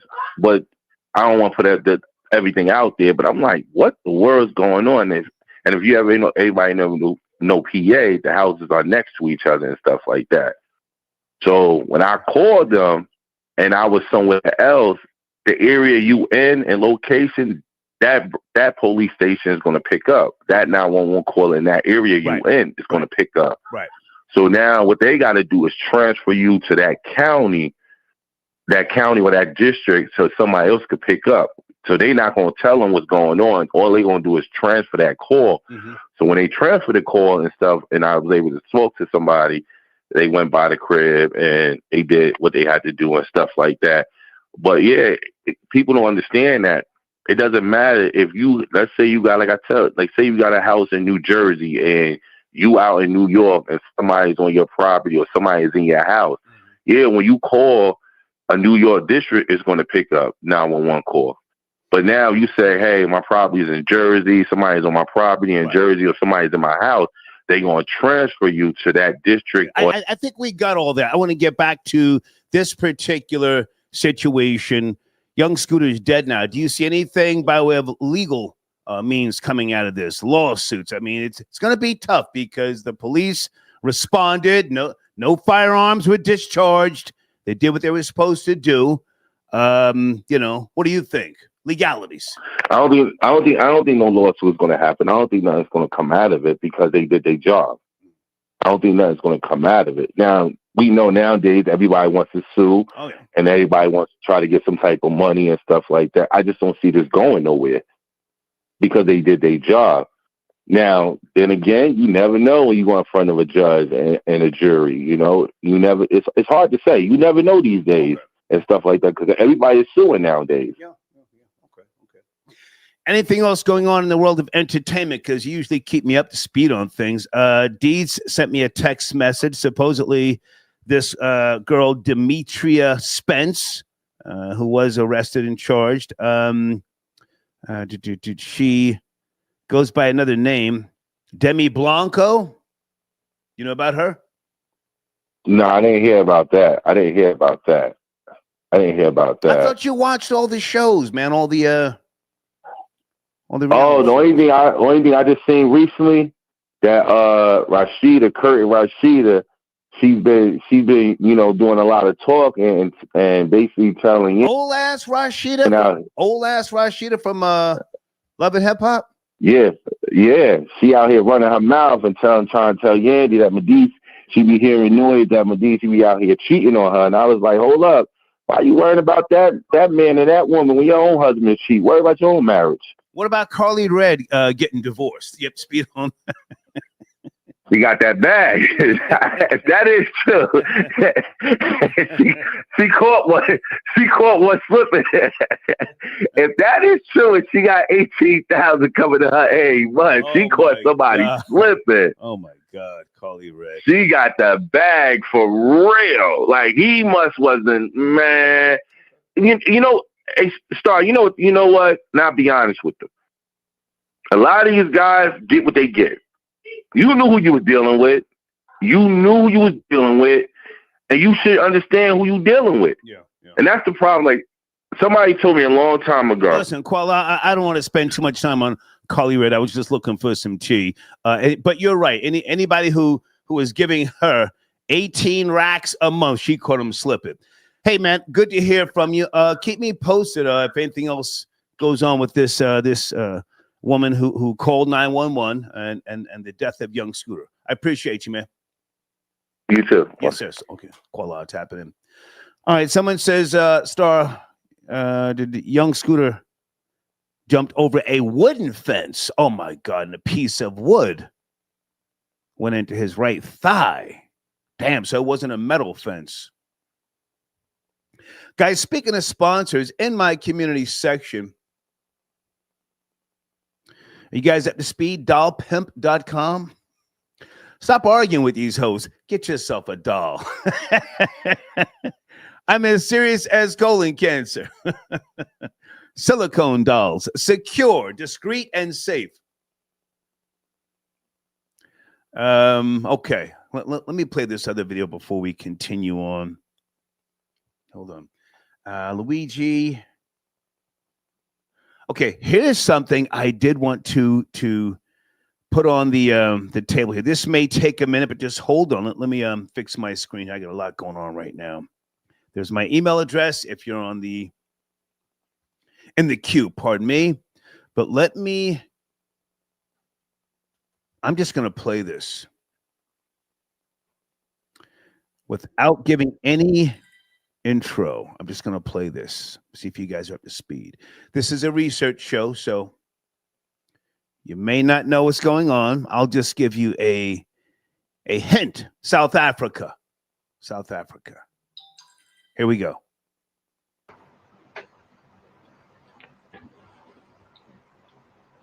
And for our last story, we talk about South Africa. As U.S.-South Africa ties hit to rock bottom over land reforms, U.S. President Donald Trump has an offer for white South Africans. Trump wants to give them refugee status in the U.S., as he believes that they are the victims of unjust laws back home.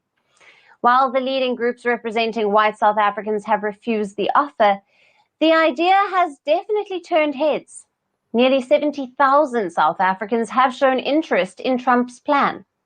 So, what happens next? Watch our report for more. Age of America begins right now. US-South Africa ties are on a roller coaster, but without the thrilling highs, they seem to be stuck downhill. Within just 2 months of his second term, US President Donald Trump has picked a bone with quite a few countries. South Africa is among the top few. Trump says South Africa's land reforms are anti-white and the government is confiscating land. Allegations which the Cyril Ramaphosa government has repeatedly denied, but it has only fallen on deaf ears. Trump has unleashed a series of hard-hitting moves against South Africa, like cutting all aid, expelling the South African ambassador, and boycotting the G20 meetings. But from this long list, one has stood out. It's the refugee status for white South Africans, because Trump sees the minority white South Africans with almost 70% of land as victims of racial laws. He has offered them a refugee status in the United States. While the decision caught most people off guard, it seems to have garnered some attention as well. Almost 70,000 South Africans have expressed interest in moving to the United States following Washington's offer. This is as per the South African Chamber of Commerce in the USA, a group representing South African business people living in the United States. Though it's not a government body, the group says it is now involved in registering the interests of those who want to migrate to the US. It has handed over a list to the US Embassy in Pretoria. Out of the 67,042 people who registered on its site, most were aged between 25 and 45 and were mainly Afrikaner or English names. The white population in South Africa is primarily Afrikaans-speaking, descended from Dutch settlers or English-speaking South Africans with British ancestry. Tech billionaire Elon Musk, Trump's so-called first buddy, was born in South Africa and has repeatedly spoken out against the country's land reforms. It's believed that Musk's voice is the one echoing in Trump's ears, shaping his stance on the issue. As Musk and Trump clash with the Ramaphosa government, their stance has found support in South Africa. Last month, hundreds gathered outside the US Embassy in Pretoria to thank the Trump administration for listening to their cause. We are here because Trump invited us to come to America. That's the only reason, and now we're going. Definitely go. I'm playing this for a reason. When I saw this, and for those of you who keep up with politics better than me, I said, if these white South Africans do take President Trump up on his offer for asylum here in America, will they benefit from civil rights that black people here have fought and died for? Will they benefit? Because technically they will be African Americans. Let's continue. Going. If I do get the chance to go, it won't be like a charity case. I would take all my assets, I would sell them, go there, maybe start a life for myself, because I don't see starting a family here in South Africa. So, Mr. Trump, thank you so much for noticing that and help making South Africa also great again. But not all South Africans are cheering Trump's plans. Some Afrikaner groups, the same ones that once lobbied for his administration, have now rejected his offer. And for some, Trump's proposals are straight out of fantasy. To me, I think it's either an illusion or a fantasy on Trump to obviously gain more momentum. So will Trump, playing the savior of white South Africans, deepen divisions within the country? Or will South Africans, regardless of background, stand together in rejecting his intervention? Good afternoon, Prime Minister Lakshman. Good afternoon. Making headlines in India well before you landed here, New Delhi has raised concerns in the recent past vis-a-vis the Khalistani separatists that operate in New Zealand. How do you propose to address these concerns? An outdemo. Okay, we're done with that video. President Trump offering asylum to roughly 70,000 white South Africans. I don't have my contacts in. Let me see if I can read this person's name. 2BXACT says, no, they already white. Sir, you don't understand the question, respectfully. You don't understand the question. I said, technically, they will be African Americans. Will they benefit from anything that Black people here have fought for? Yes, we know they're phenotypically Caucasian. Thank you for your comment. Spirit, I got your donation. Thank you, man. Thank you for your support. Phone lines are open. Give me a second. I'm coming. That sounded crazy, huh? Let me go to area code 973. Good evening. Please watch the language. Are you there? 973. Hey, how are you? It's me, Dana. Hey, can you hear me? Hey, Dana, good to hear from you. I didn't even read your name. What's going on, girl? Yeah, you brought me in pretty quick, but I had sent you a text when you were playing that clip. So, and that's a great question. I just want to let you know right now. I think I'm gonna steal that from you and make a show out of it. Well, hang on, because Dana, you never steal from me. You and I talk every other day. We exchange different content, things like that. I would be honored if you present that question. And I'm as serious as colon cancer. Technically, they would be African Americans if they get asylum here. Yes. Yes, and and I appreciate that. And that was a great question. Yes, and will white South Africans benefit from the Civil Rights Act? Absolutely. Yeah. Yes, they will. But just like everybody else who are already here, the new immigrants, the old immigrants all benefit. Yes, they will benefit, and they will get a lot of resources from it. And they are already coming here with money that they've made in South Africa. So they're going to come here and already be ahead of a lot of Americans, whether they white, Black Americans. So yes, they're definitely going to benefit from the Civil Rights Act. And on top of that, they will benefit from minority resources and grants and programs as well. Let me jump in because the second part to my thought process here is, might Black people reap some of the benefits from those white people, African Americans, who will come here and maybe get things done? Because I'm sure some of them will get right into politics if Elon Musk has anything to do with it. He was raised over there. Technically, he is African American. His father, I'm sure you know his history.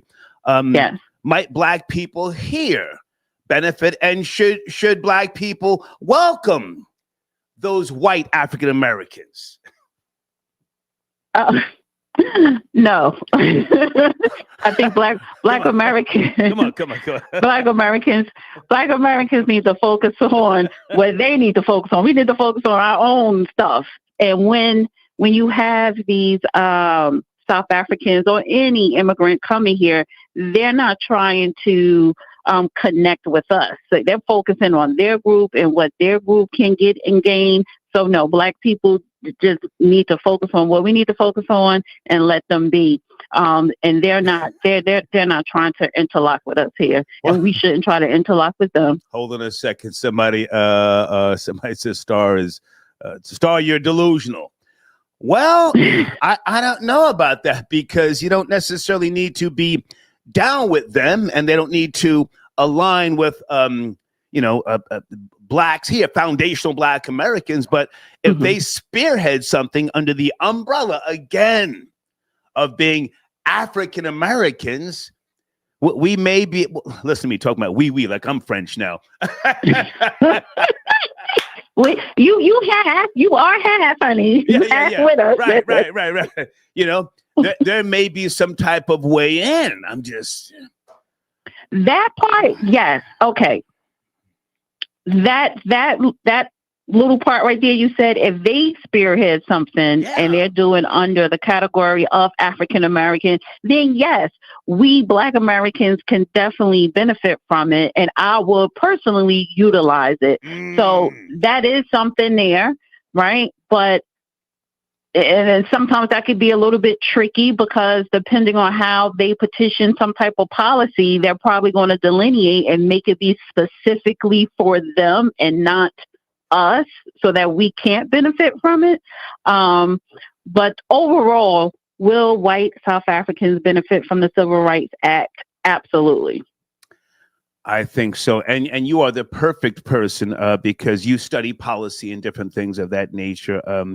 Yeah, keep me posted if you do that show. I think it's a hell of a question, and just, it's a hell of a question. And there are a lot of grassroots organizations, and I really don't like the term grassroots anymore, but there are a lot of organizations, freedmen organizations that have been created now, and they're doing a lot of things locally in different states when it has to do with policies specifically for Black Americans. So I may want to invite different people to come on and have a panel to discuss that. And also, just real quick, I don't know if you heard of take your time. I got no rush. Go ahead.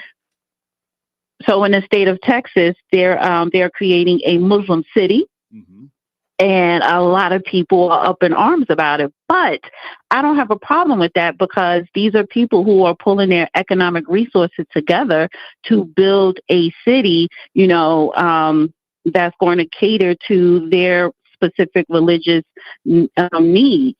And so there are a lot of hate from white people, but there are some Black people not hating, but just saying, well, why are they getting that and we don't have anything? And it goes to the question that I pose is, it's not about why are they getting it, because the government is not giving it to them. I have a question of why are we not taking the initiative to build our own, and can we? So, well, hang on. Now, when you say a Muslim city, are you talking about American Muslims or Arab Muslims? Muslims? What type of Muslims in Texas? Not the Nation of Islam Muslims. Okay. So they're American citizens. These Muslims, they are American citizens, and you didn't hear of it. So what I would definitely email you the article on it. So maybe you talk about it another day, but they are American citizens. And you know how you have the Jewish communities. Are we talking Philly Muslims? I just need to know what type of Muslims, because all Muslims are not just going to let, NOI and all these other people come on down and, be a part of the uprising. What type of Muslims we talking about? Right. So, right. Well, of course, they're not saying only Arab Muslims. They're not, but because in their language, they're saying, it's welcome to everyone.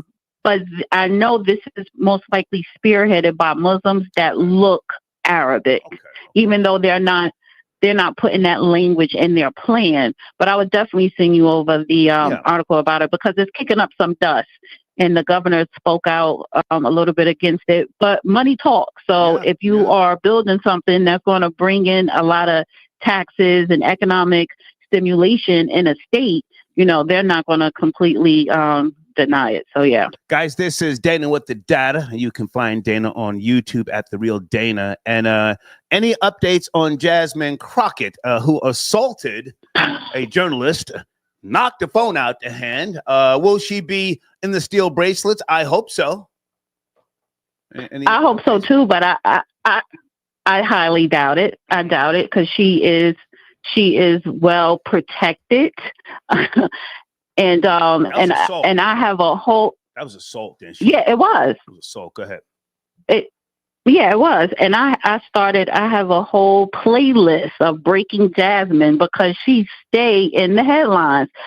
She's just in the headlines today in Congress. So no updates on if she's going to have charges, officially be pressed against her, but those charges probably end up being dismissed because of her position and who she's connected with. But that person did file and press charges.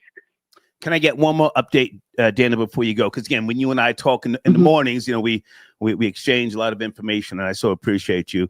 Cory Booker, the grifter. I was about to bring him up. Yeah. the grifter, guys. And in case you don't know, the Cory Booker administration, when he was mayor of Newark, New Jersey, Mark Zuckerberg from Facebook, I'm always going to tell this story, gave them, the Board of Education, $100 million.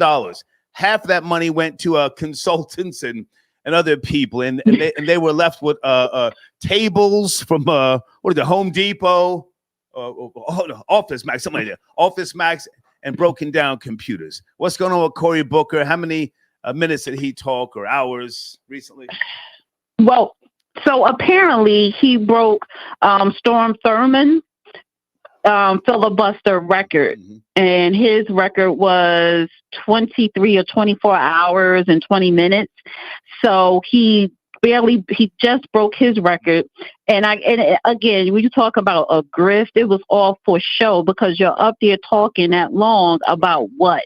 About nothing, about Social Security, which the Republicans are not gutting, about Trump and the immigrants, which the Democrat Party, they want illegals to vote, and that's why they don't want to pass the SAVE Act to make sure that only American citizens are voting.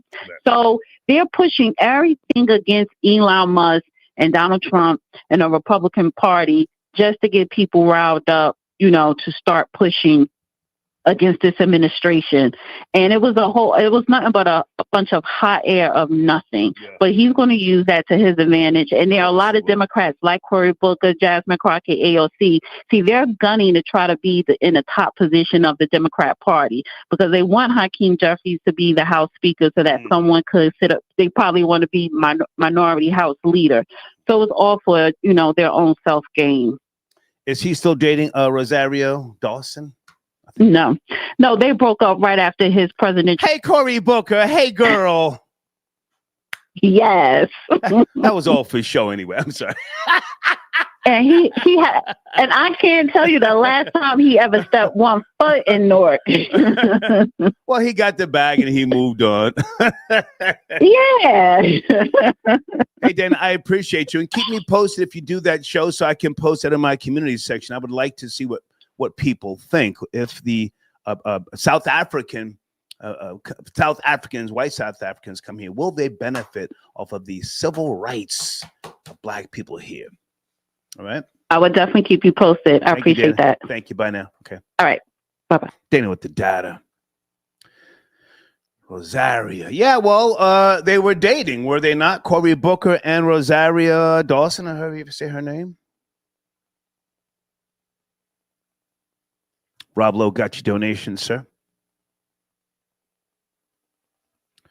Rob Lowe says South Africans will benefit. It's a WL, and Black Americans will finally see how well this system, the benefits, the grants, the small buzz loans, the scholarships, and anything we never used or knew about or cared to research will work for them.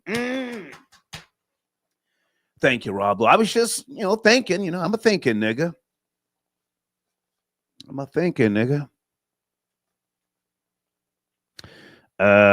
Is it Sin No More?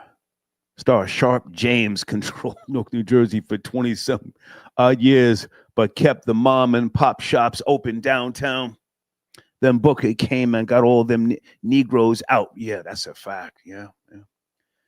All right, hold on a second, guys. Phone lines are open if you want to tap in. Damn, Sunday still in the live chat talking about Free Luigi. Damn, Sunday, going hard in the paint. Hard in the paint. Oh, man, I have to ask. Give me a second because I'm doing so much research here. Hold on. I got to Google something real quick before I put this on the table.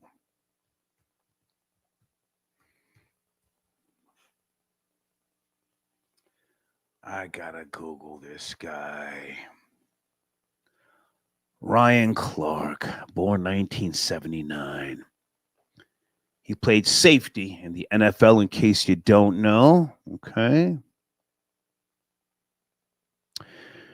Ryan, I fuck with you heavy, man. Not that you care. You know? Played with the Giants from 2002 until 2003. Played with the Redskins 2004 to 2005. Played with the Steelers from 2006 until 2013. And then he went back to the Redskins 2014. He's got himself a Super Bowl ring. Yes, he does. Tackles, 938. Sacks, 4.0. Interceptions, 16. Forced fumbles, 4. He hosts the Pivot podcast. Yes? Ryan Clark. I like his execution. Very knowledgeable man. I haven't watched the Pivot podcast too much, just here and there. I don't really keep up with sports like I used to, but I got to ask you guys. Did Andrew Schultz go on the Pivot podcast? I don't want to say he caught a body, but did he go on the Pivot podcast and clown Ryan Clark on his own goddamn show? You guys know the backstory? Of course you do. Andrew Schultz, comedian. I've never met him. That's Charlemagne's guy. He was saying some stuff about black women, and he's a comedian. Ryan Clark responded. Salute to Ryan Clark. I guess he took offense because he's got a black daughter, a black mother, a black wife, black aunties, cousins, I guess, I would imagine. They had some back and forth. You guys correct me if I'm wrong. Somehow, Andrew Schultz wound up on the Pivot podcast. I only watched 15 minutes of it. It appeared that Andrew Schultz stood his ground. It appeared that Ryan Clark was kind of happy to get him on the show, hugging him, smiling. I don't know. Did Andrew Schultz stand 10 toes down? Did he apologize to Ryan Clark? I hope he didn't do that, because as a comedian, not that I'm a comedian, you never apologize for a joke. It's a fucking joke, man. It's a fucking joke. Now, maybe I'm from that older generation. I am. My favorite comedian was Don Rickles. He gave smoke to everybody. Jews, Asians, blacks, especially Hispanics. And I wouldn't apologize for no joke. Fuck out of here. But let me look in the live chat. Did he go on the Pivot and give Ryan Clark that work? Because I looked through the goddamn comments, and you had a lot of black women saying, no, I like Andrew Schultz. He good money and all that sort of jazz. I'm just asking.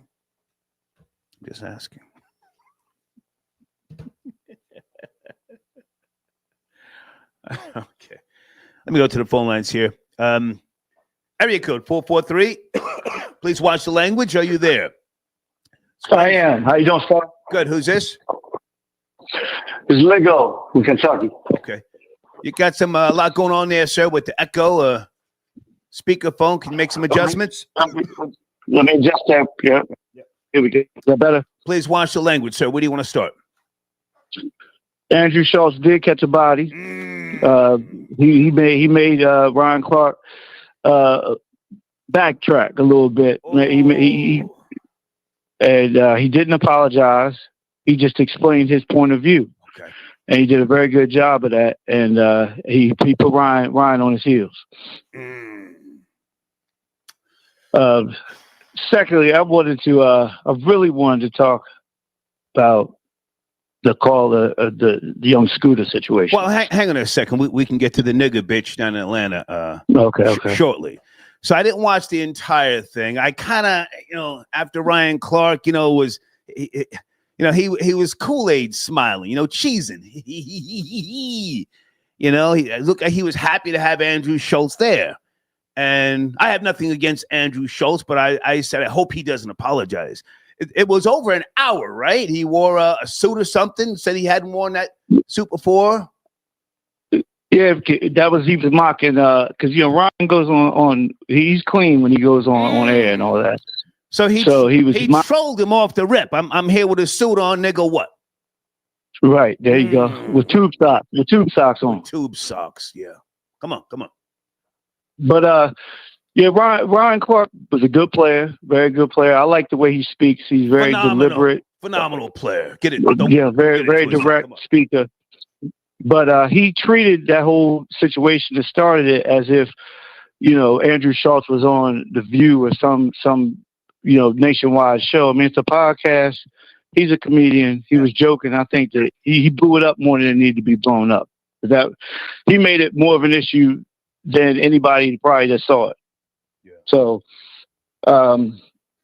that's that. No. Yeah, Andrew. I'm glad that you called him because I can't watch the whole thing. it started going into a direction where, again, Ryan Clark, I mean, I felt like saying, damn, homie, I mean, if you weren't going to get at him, then you should have left it alone.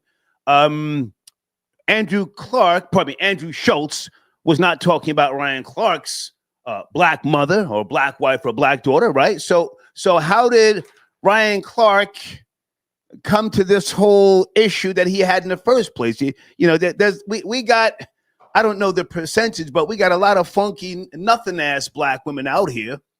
They do not represent the masses. But why did he feel the need to even stand up for, I'm going to say cape for black women, Ryan Clark? What the fuck was that about? Because that's what falls in line with that whole protect black women, stand up for black women, that whole mantra, which is fine. It's okay to do. But he jumped in there and took jokes for him speaking of the non-ratchets that you're referring to. Like, yeah, there's some funky bitches. Oh, my bad. There's some funky chicks out there, but Brian Clark's not acknowledging them. He took it as he was speaking directly to, the class. Caping for black bitches. Caping for black bitches who then wound up in his comments on the pivot. I scrolled through about maybe 100 comments. They were riding with Andrew Schultz, the black women.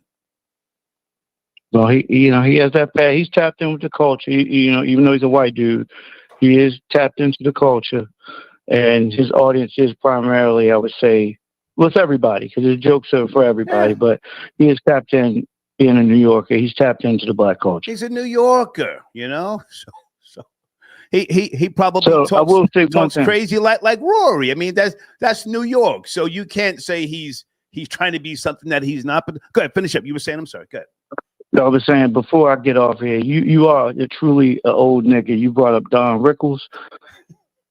So I was born in '64. I used to watch Don Rickles in the early and mid '70s on TV. Yes, sir. I'm old. What about Rip Torn? Rip Taylor? Who are you talking about? Rip Torn. I'll Google him. I know who you're talking about. But go ahead. Don Rickles was my guy, man. That's our old nigga. That's all I have for you. That's good. Thank you for taking my call. You said you wanted to talk about the nothing ass bitch in Atlanta. What do you want to say? Man, I listened to that and I was like, that whole thing was crazy, and she deserves to get whatever's coming to her. I mean, she didn't know it was going to result in young Scooter dying, but that whole, just listening to that call, it was easy to piece that together. How you making a call saying you watching this, but you were somewhere else, they had to transfer you and all this other stuff. The whole thing is just messed up. I don't know what she was trying to do. Okay, yeah, I know who Rip Torn was, but yeah, no, I didn't care for him like that, man. Don Rickles used to give smoke to everybody, sir, and that's what I appreciated about him. All right. Appreciate the call, man. Thanks, Thank you. Don. Yeah. Rip Torn, yeah, he passed away in 2019. I give a fuck about him. Don Rickles used to go in on Asians like it was nothing. Hold on, guys. Hey, Penelope, I got your donation. Thank you so much. Alejandro, he says, who's Rip Taylor? So what? Rip Taylor was a goddamn legend, sir. Google RIP TAYLOR. Rip Taylor was the man back in the 70s. He used to be on those game shows. Anybody ever heard of Rip Taylor? I mean, I know I'm going very far back. What was that show he was on? Was it Hollywood Squares?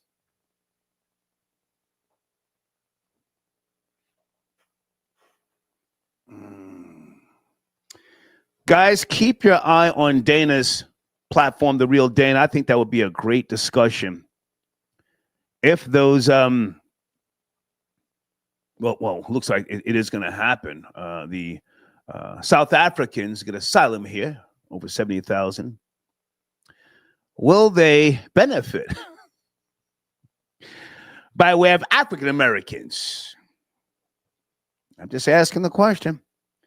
Area code 609. Is that Sarah tapping in on a Wednesday evening? 609. Yes, it is. Hey, Sarah. Star, how are you? Good to hear from you. What's cracking? So, I just heard the audio of that woman's 911 call. Okay. I'm not surprised. Right.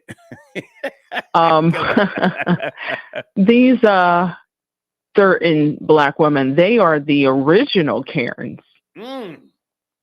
Let's go. They've cost many people their lives. And destroyed a lot of people with their lives.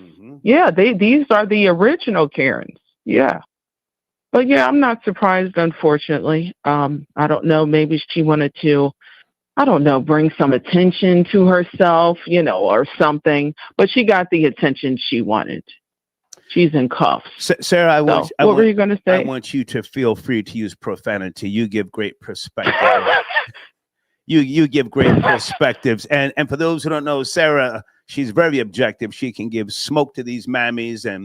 And you gave a great breakdown about the Carly Russell situation, if I remember correctly, when that happened, yes? Yeah. Yeah. Okay, so young Scooter's out of here. He ran from police for some reason. It was on his birthday. You think he was in there high on that shit, and the probably police came to the door and the nigga started tweaking and just ran, just took off. Just took off. I mean, R.I.P. But damn, what a way to go!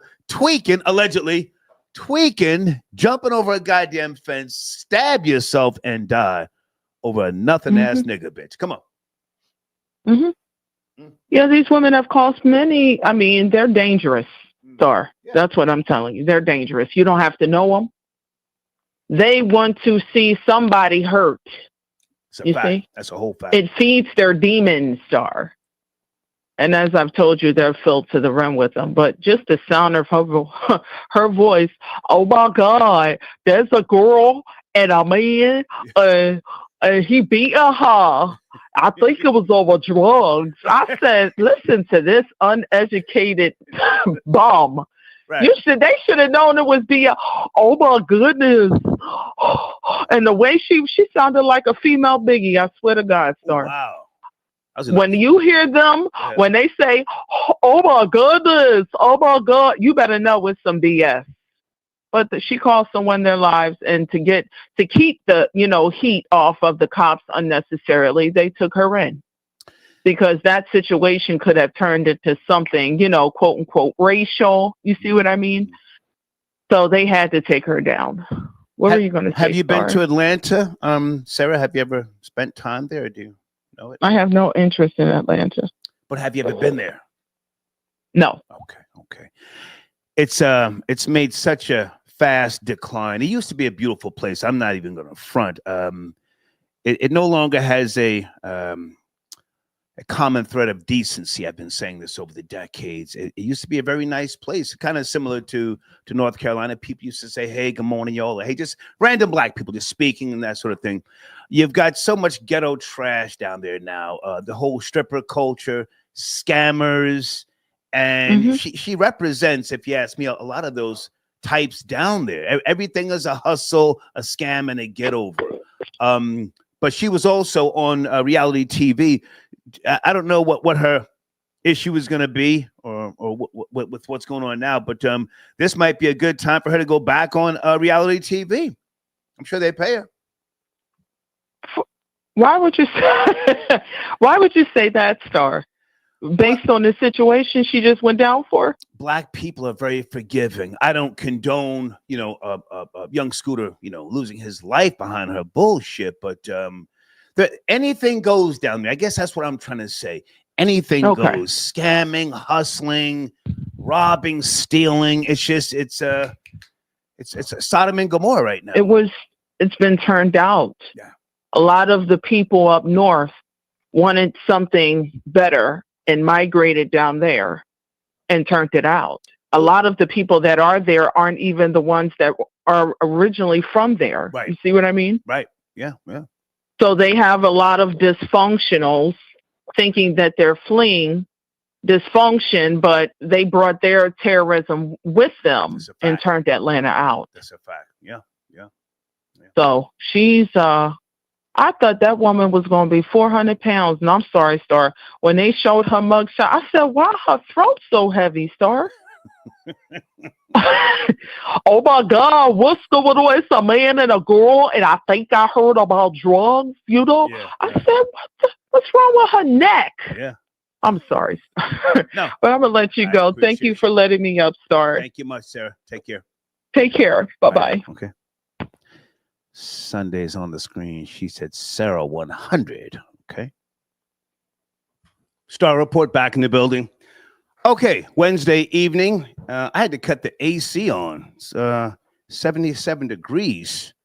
Got myself some of the Cavassier and some ice.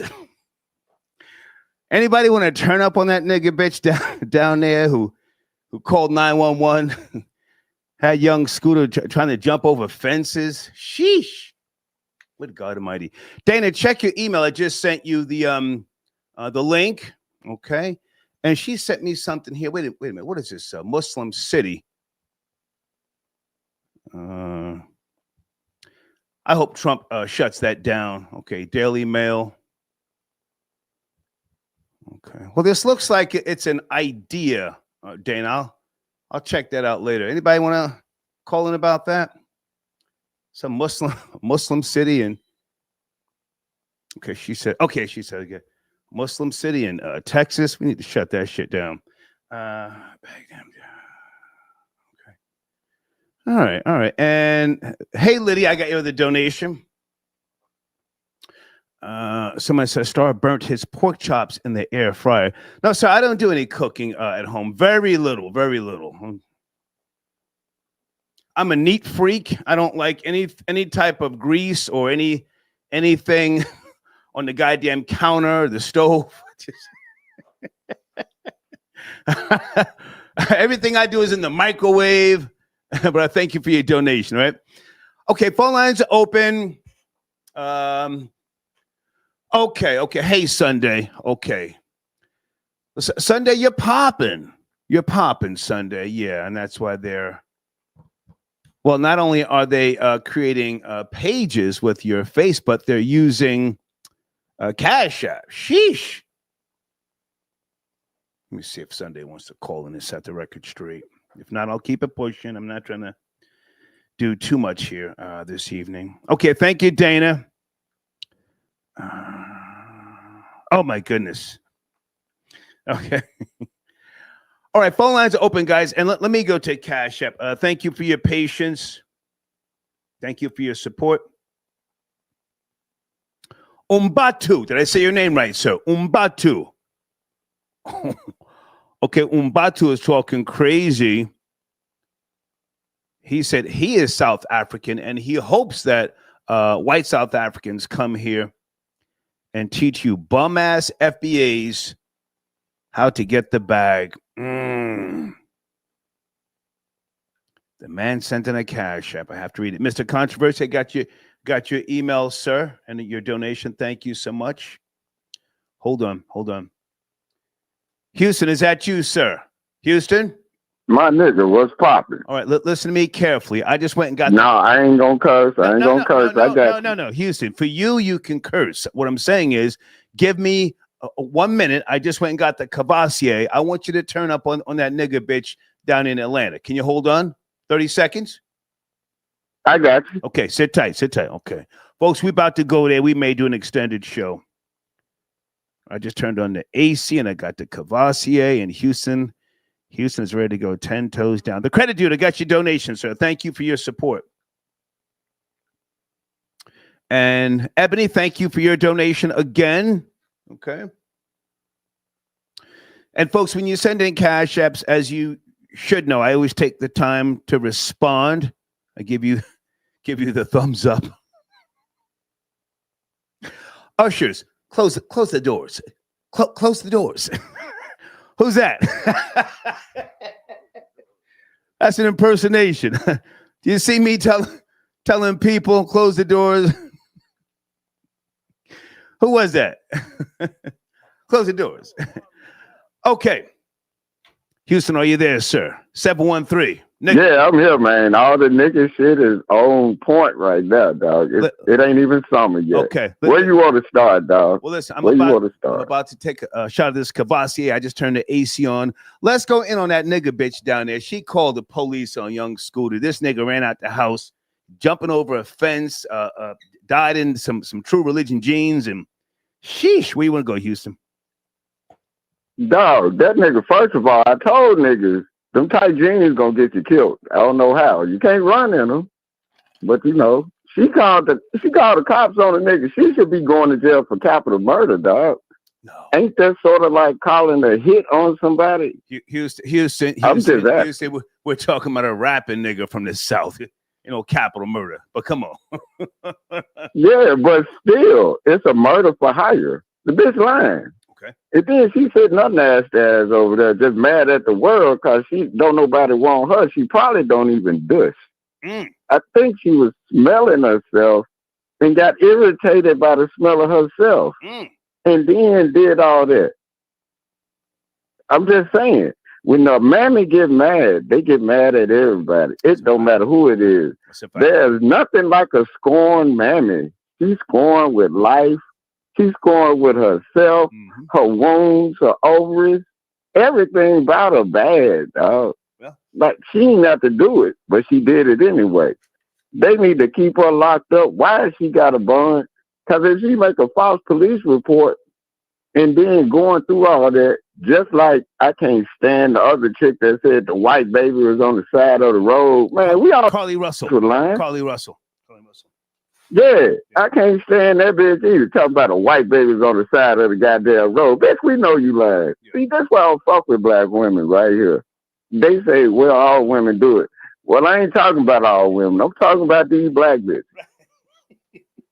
These are not heifers. Right. These are not hoes. These just straight up bitches. Those are not women. They're not human. They have no sense of accountability. You can tell the way she was calling in there, man, that she already had. She was a seasoned cop calling. Now hold on a second, because you see, somebody has got to do a deep dive on that nothing ass bitch. I would guess, I have no proof, she was down there up on reality TV.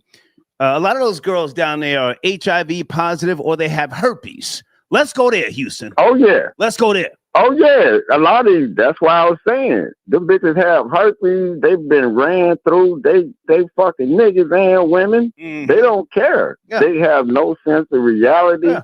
They always scamming, and they think everything's supposed to fall in their lap. Right. When that's what, your lap is what got you in trouble. Yeah. Because you sitting down there, got you flat backing out of both sides of your womb and your walls, and then you're going to sit up here and be mad at somebody else just because your life ain't shit. Right. That's what's wrong with her. Her black ass could have minded her own business, and that man would have been alive. Yeah. I don't know. It would have been the day after. Down there, fucking DL niggas. Let's go, Houston. Yeah, and then like I always told these niggas with skinny jeans on, sagging, and got a belt on that's loose. That's a death sentence. You can't run.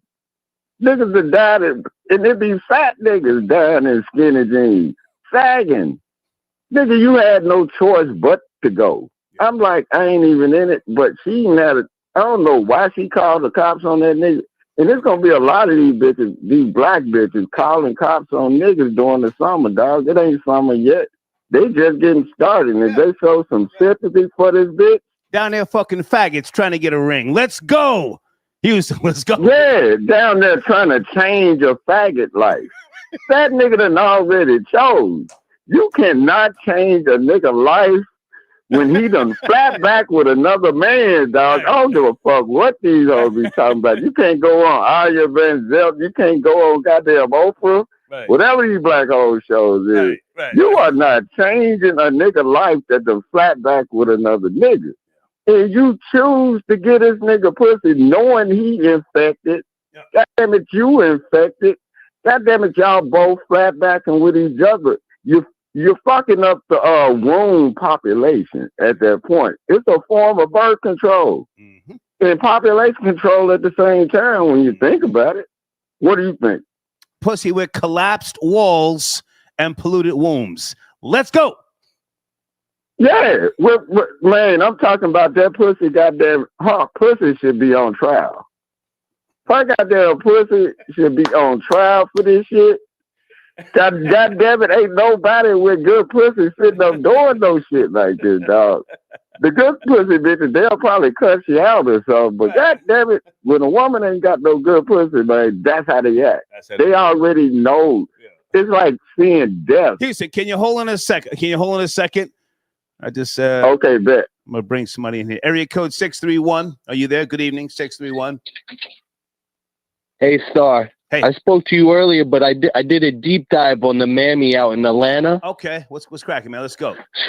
So what I found out was the reason why they had to put her on the news when she called 911 was she was calling from some sort of Obama phone, like a 911 only phone. That makes sense. So the reason the cops didn't know who she was when she originally called was because the phone can only call 911. So it's got to be something that she's done in the past. Right. She's obviously like a repeat offender. Okay. Come on. My bad. Come on. And then I listened to some audios on Clubhouse, and it was some girl who was friends with her. And what the story was that she was supposed to have a threesome with one of Scooter's friends at the house, but she had fell asleep. And Scooter was pounding out the girl that was with her when she woke up, and she got mad and she left. So supposedly that's the reason why all this transpired. Stay with me. Now, sir, do you have a platform that you promote, or can I just get you to call in once in a while and give me some information? I like the fact that you do research. Oh yeah. I could call in every once in a while. I just I'm a Scooter fan, so I really dug into this one. So pause. Now hold on a second. If you pause. Yeah, my email address. My email address is on the screen. Houston, sit tight. I'm gonna bring you in a second. My email address is on the screen now. I mean no disrespect to Scooter, but you see a lot of niggas down there in the ATL. They move different. Was Scooter fucking a tranny? And that's why this nothing ass nigga bitch blacked out. Was he fucking a tranny? I mean, from what I gathered from it, Scooter wasn't the one that was supposed to be fucking her. One of the homeboys was. Sir, leave the cursing to me. Yeah, my apologies. Okay. My apologies. But you never know. You never know. Everyone out there in Atlanta is very zesty. So Right. Your guess is as good as mine. You know what I mean? But now he could have saw something walking around with a bonnet, thought it was a chick, brought it home, and the rest is his. And didn't care. Listen, those niggas down there in Duluth, Lawrenceville, Hiram. They're all weirdos. But listen, I don't know his catalog, or if I heard something, it never resonated. When did he first come out? And he was Future's friend? What is his backstory? So he originally, when he first came out, he was 1017. He was with like Gucci Man and Waka Flocka. Oh, okay. And then further down the line, I guess when things went left with Gucci, then he signed with Future, the Free Band Gang. Okay. So he's been around the block then. Yeah, he's been out for a while. Was he pumping drugs, allegedly? Was he pumping drugs? I mean, he called himself the Jug Man, so I don't know if he was doing or selling, but most of his music's about selling it anyway.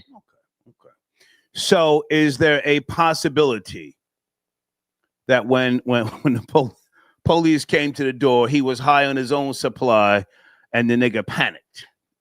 And that's why he ran. I mean, it was his birthday. You know what I mean? He could have been on a Molly.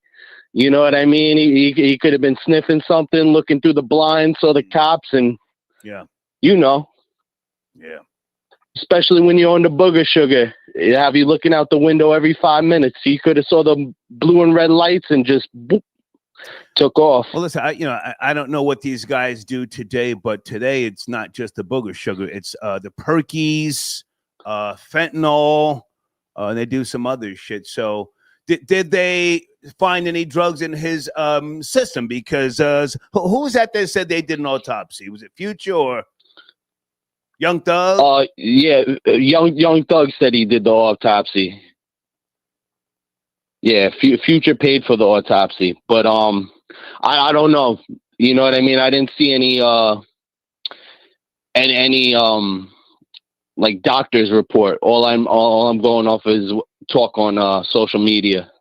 I would really like to know, man, and please, my email address is on the screen. If anybody finds out if Young Thug was, high on that shit, man, let me know, because God, that's a hell of a way to go out. You, as you said, it's your birthday. You're tweaking, you're geeking, you dancing and shit. And then the goddamn Jake is at the door. Oh! Jake is at the door, and you haul ass out the back. Hey, man, I appreciate the call, man. Stay in touch. You got to start. Have a good night. Okay, salute. Houston, what do you think, man? You think my nigga Young Scooter was on that shit, man? And nigga bitch. I think they should check the toilet to see if he tried to flush anything before he ran. And check his system. I mean, that may be an angle for a lawsuit.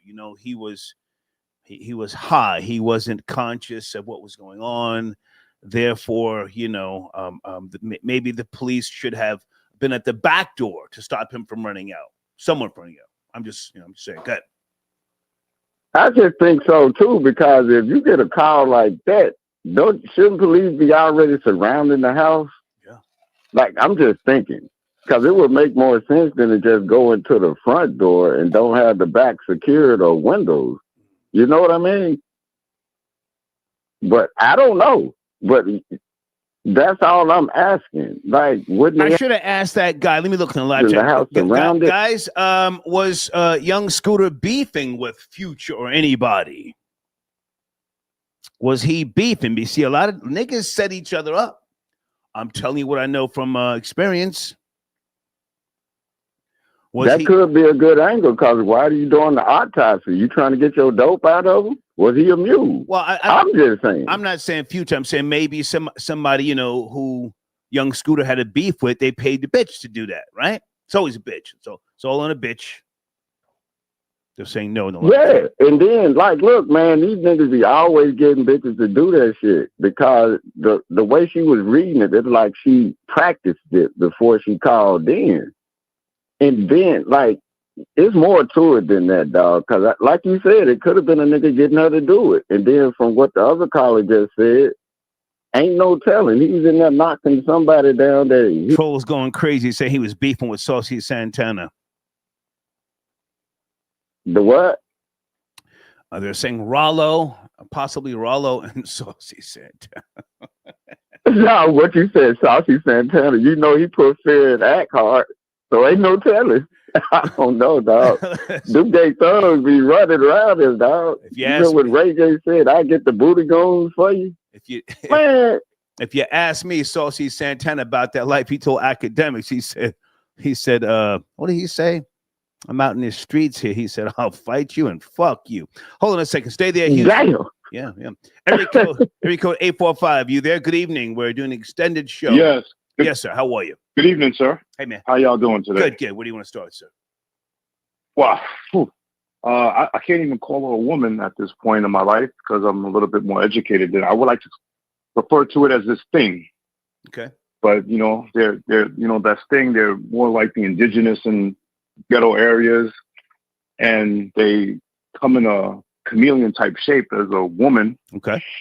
And they fool you, but usually you could tell them by their smell of Black and Mild and their cheap perfume. Okay.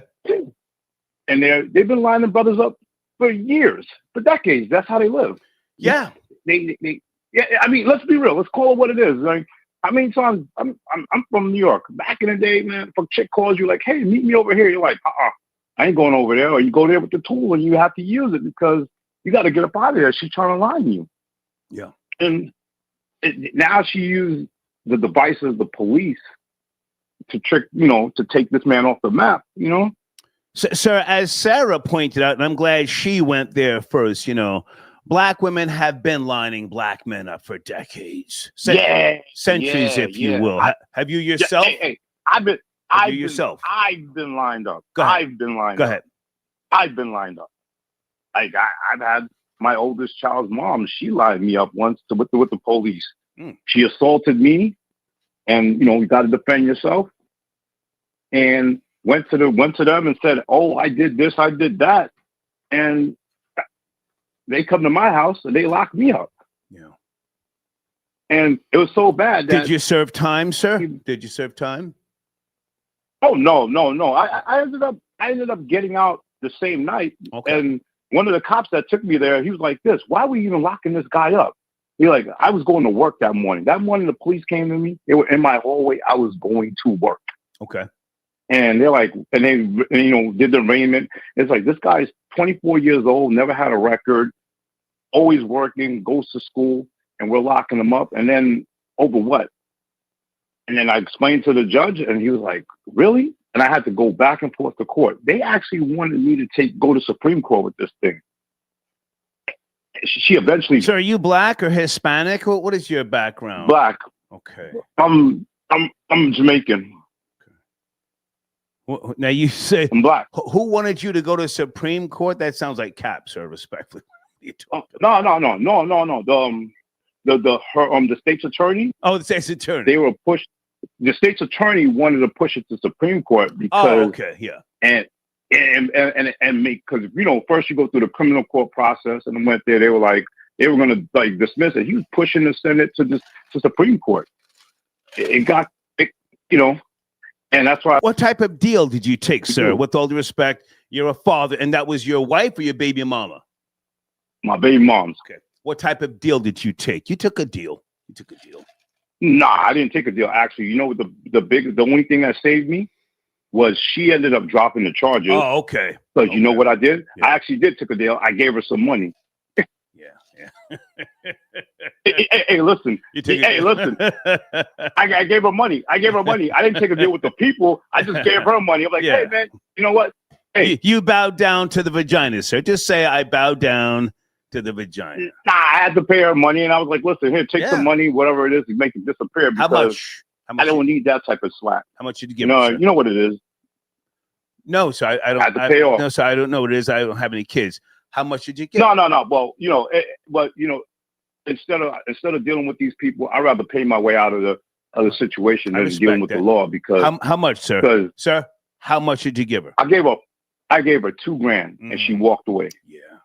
$2,000, easiest $2,000.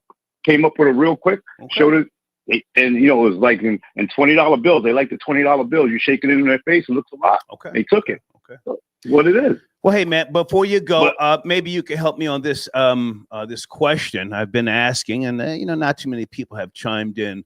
with regards to children, you said your father, right? Yeah. Okay. Should you check your child's phone? Do you check your child's religiously? Religiously. Come on. Religiously. Come on. Religiously.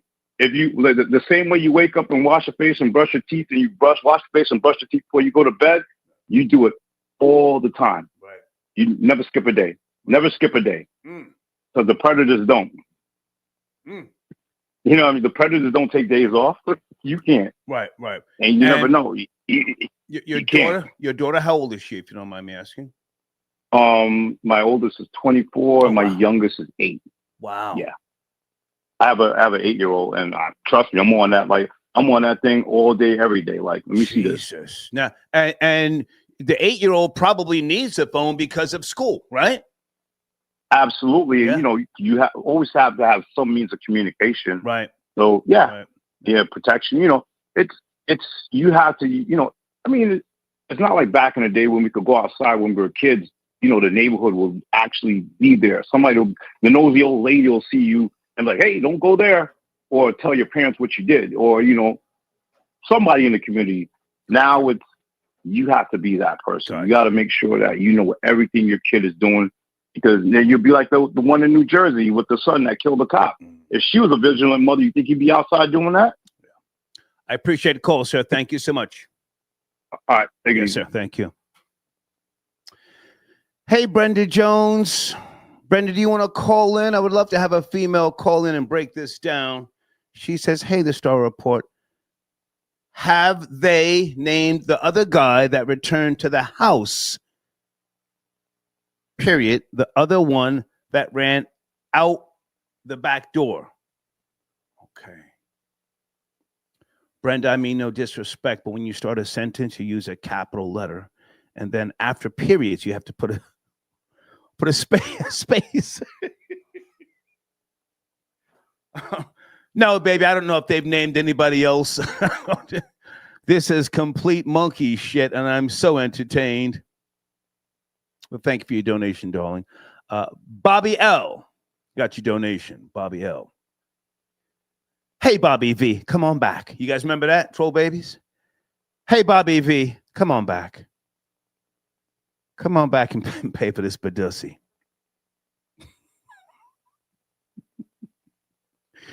Oh, my goodness. King Walker got your donation, sir. Thank you for tapping in. Oh, man. Houston, pardon me, man. I'm sitting here doing the most. Houston, you still there? Houston?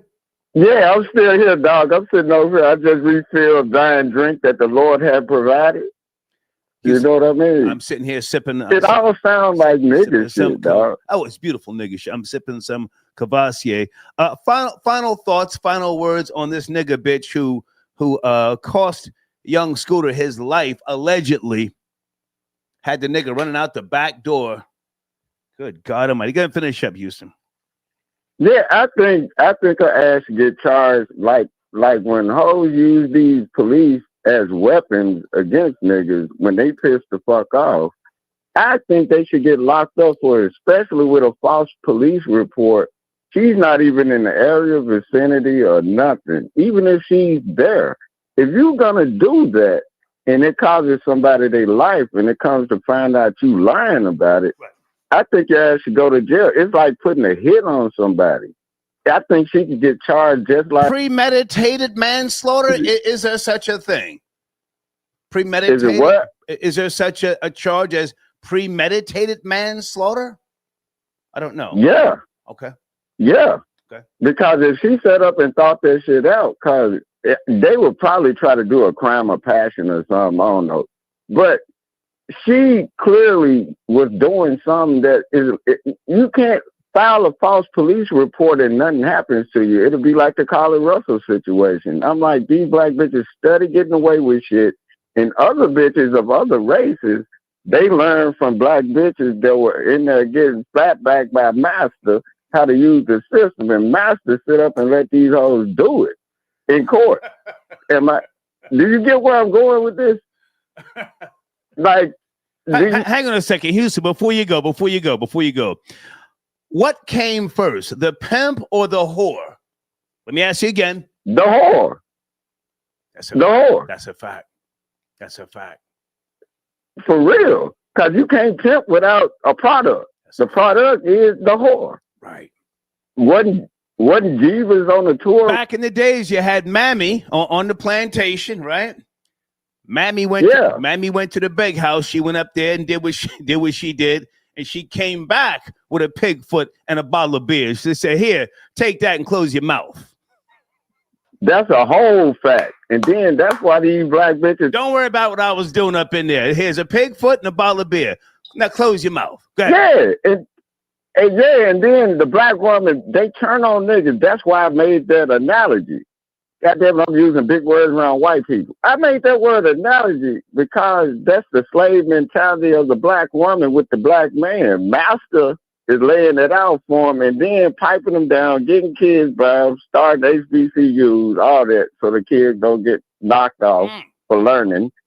But I'm just saying, this is that same mentality that has been passed down through black mammies throughout decades and centuries, man. Houston, I got to take other calls, man. I appreciate you, man. Salute, Houston. Okay, bet. Thank you for having me sir. on. Thank you so much. Okay.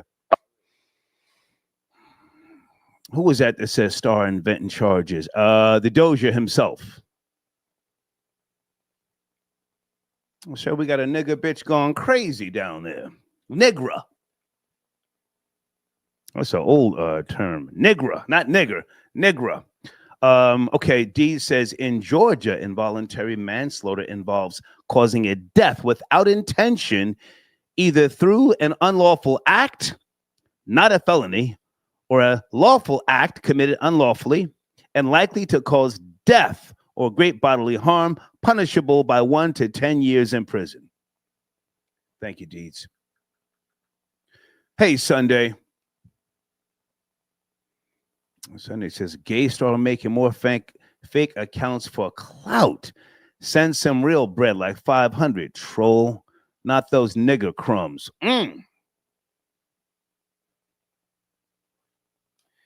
You are the person who I want to speak to. Hey, Janet, how are you? I got your email. Janet. Hey, Star. How's it going, Janet? Okay, so I'm calling in about Trump and this South African thing, right? Yes. Trump never spoke out against apartheid, right? And according to reports, there is over they had death squads that went out and killed people that wanted to get rid of this. Okay, they saying like over 21,000 deaths from political violence. Why now do he states that he wants to save the white race in Africa? Because to me, that sounds like a DEI policy. So what way are we going here? Are we going to have DEI? Because that's what it sounds like to me. Or we're going to just go ahead and leave that alone and do what we can for whoever need help. You want me to jump in or you want to continue talking? I appreciate your call. No, you can jump in. I'm sorry. Well, I don't know, and I don't know if you know if Trump ever spoke against apartheid. I mean, that's a very uneducated statement to say, but I let you say it.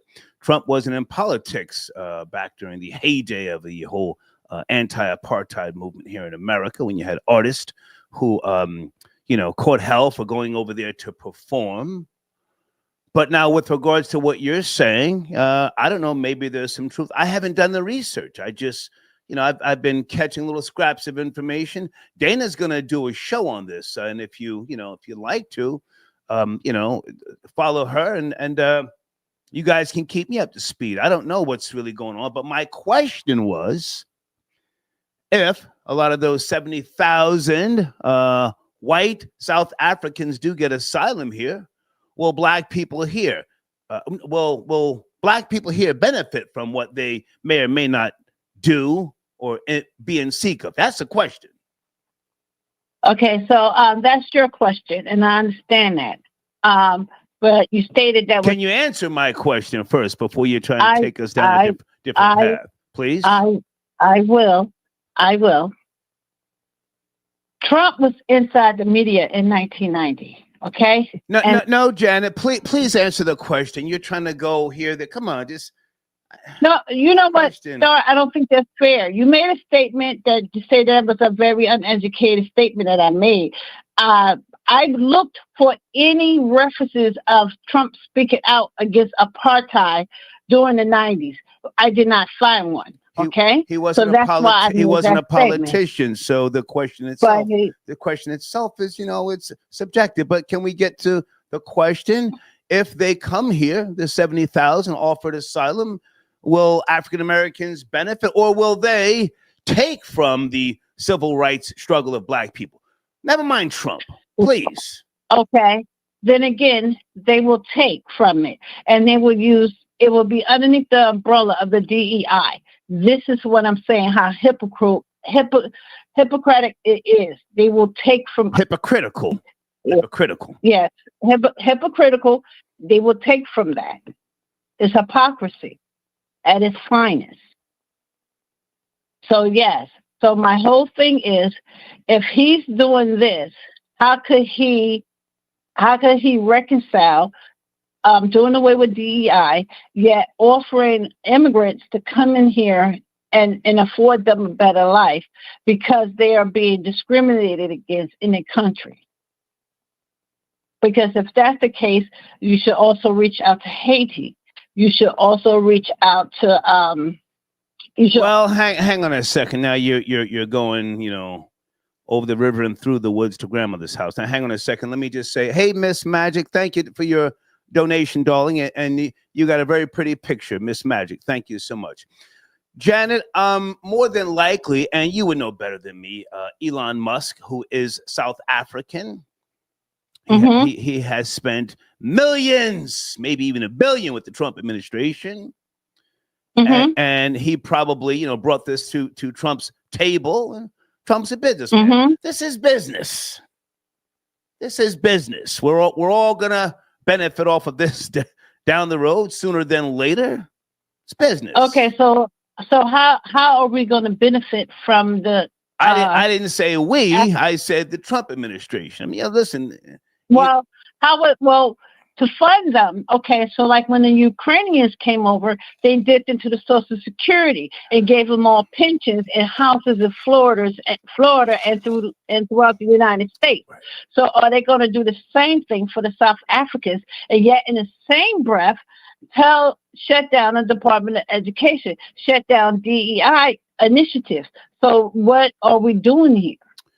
Okay, you have valid points. I'm not saying you don't, but I was more so concerned with, might African Americans benefit if the African Americans, who will become African Americans from South Africa, come here and get to moving, shaking, and popping.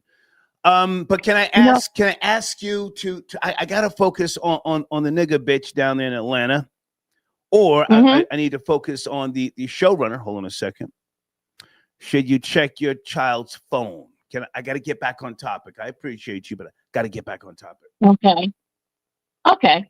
So, yes, you should check your child activities on the phone, of course, because since these phones came out, it's always been a danger, because now the phone, since it's actually on a child, becomes part of the child's primary norm, which is not good, because you're allowing strangers in your child life. And then if strangers are not coming, then they're getting influenced by certain what they call influencers, peers, or political peer groups. Right. And it may be opposite of what you're trying to teach your child. You understand? So the morals and ethics that you're trying to teach your child. So you want a child to develop, but you want the child to develop with structure. Okay. You don't want them to go all the way left or all the way right. Can I ask you one more question? Because I appreciate your perspective on things. So we got down in Atlanta. She's been arrested. Demetria Spence, 31 years of age. She called 911 on a young Scooter and company. You heard the 911 call? Yes, I heard it. Your thoughts, because it's no secret that you were sticking up for Carly Russell. To be fair, yes, and still will. But however, with this incident, I know a person that used to hit on themselves and then call the police and tell them that her boyfriend did it. Okay.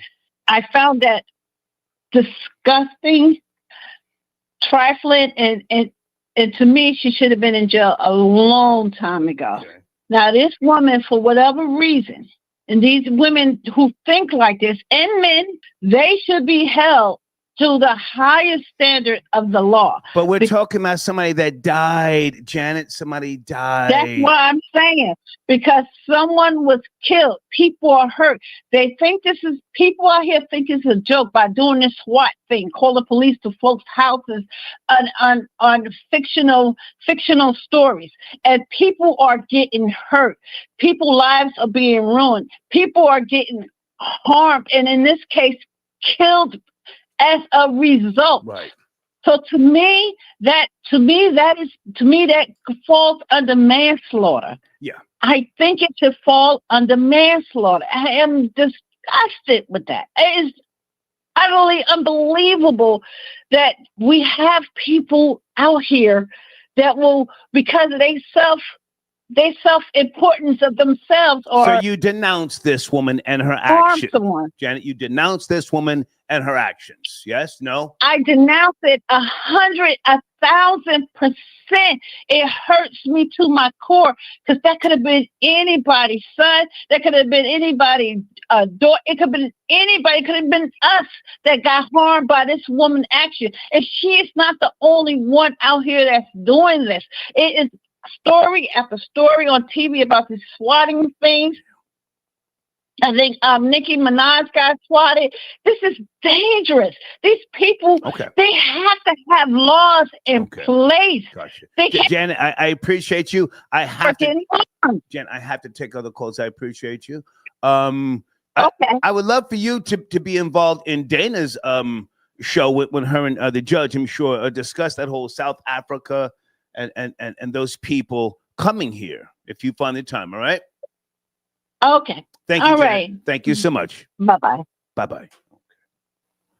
Quarendo, keep up the good work. I check my 24-year-old daughter's phone, have cameras all over the entrances of my home, and I upload my A2 rights. Okay. She's a grad student studying abnormal psych. People are nuts. Yeah. Yeah. Got to check that phone, man. It's sheesh. I think we're done with that topic. I thank you guys for chiming in. All right. All right. Gangsta Love, you sent me an email, sir. Is Gangsta Love in the live chat? Okay. Guys, is Gangsta Love in the live chat? Gangsta Love, did you send in a donation for your comment? I don't just read emails. Guys, is Gangsta Love okay? Or is this a fake Gangsta Love account? I don't know. Area code 210. Good evening. Are you there? 210? Discussing a few topics. Yes, sir, Star. Hey. Good afternoon. Good afternoon or evening, wherever you may be. How are you, man? I'm doing all right. There seems to be two topics. One about if children should be allowed to have access to the internet or a smartphone, something like that. No, sir. No, sir. No, sir. Should you check your child's phone? Are you a parent? No, sir. I'm not a parent. Don't worry about that particular topic. I was asking earlier, and we were having a good discussion, are DoorDash drivers being violated? Did you catch that episode or no? I didn't catch the episode, but I'm aware of people who are Uber drivers and Door Dashers getting messed with, hassled by their passengers and having it all on video. And I've been an Uber driver myself before when money was low, and I went through my own crazy experiences, such as being told that I was followed across the city of Austin, Texas, because I almost hit somebody. Then I had to point out that, well, you pretty much stalked me across the city. Did you even consider that? And then he drove off really fast. So, yeah, it's dangerous to be a DoorDash. Or, for instance, making a delivery. Like DoorDash has a like their own version of Uber Eats. So I go to a neighborhood to drop off some food, and a very big, attack-looking dog is trying to follow me around. Well, hang on a second, sir, before you go over the river and through the woods to grandmother's house. You said a guy was following you, stalking you? A guy? Yep. Okay. There's some guy, some older Caucasian male, basically. No black person. You know, so I'm kind of... Following you why, sir? Can you give us some detail? Following you why? All right. So according to what he told me, he said I almost hit him while I was driving my vehicle, while he was in his vehicle. Okay. Right? Now, the thing to do in that situation would possibly be get a license plate number, make a report, something like that. Right. But he decided to take it upon himself, according to him, to follow me across this municipality while I'm out on my hustle. It was, you know. Can you tell me what time of the day and or evening this happened, sir? This was at night. Might have been like 10 p.m. Oh. It was some time ago. Okay. So I was out doing little like Uber Eats type of situation. The only reason he was able to even talk to me, if you're wondering how I go from being... I was just about to ask, how did the conversation ensue? He blocked my way with his vehicle. So like, he got in front of me. Like if I'm driving for Uber and I got to record everything, right. I'm not going to be. This isn't my time to be an aggressive driver to have road rage. I'm gonna let everybody have their way, so nobody can, you know, call Uber against me. Gotcha. But he blocked my way. He got out of his vehicle. I got out of mine, and he's like, you know what? Basically, you know I stopped you. I'm like, no, what's going on? Well, I followed you halfway across the city because you almost hit me with your vehicle. Now, I don't remember this. I don't recall ever having almost hit anybody. I'm pretty careful about how I drive. So I just he was full of shit, sir. He just wanted to size you up in person. Okay, so the conversation took place, and there were no punches thrown. There was no... I'm going to call the police and none of that, right? Nope, I beat him on the mental plane. I just kind of pointed out based on what he had said. Okay. If I were to follow his logic, he basically stalked me across the city and asked him if he ever could. Did he have his phone out? Did he have his phone out? He didn't even have his phone out. Okay. He got spooked when I asked him that, got back in his vehicle and left really fast before I could take a picture of his license plate. Oh. So the situation ended on a good note, or just you guys went your own way? We went our own way. We didn't shake hands or get along or anything. He accused me of something I don't think I did. I asked him a certain question based on what he said. He seemed to be kind of... When was the last time you guys went out and had drinks? Keep it real. The last time. No. This isn't somebody... Got him. Got him. So I heard you laugh. You laughed very quickly. When is the last time? It was funny. When is the last time you guys went out and had drinks and laughed about it? Your initial meeting. Come on.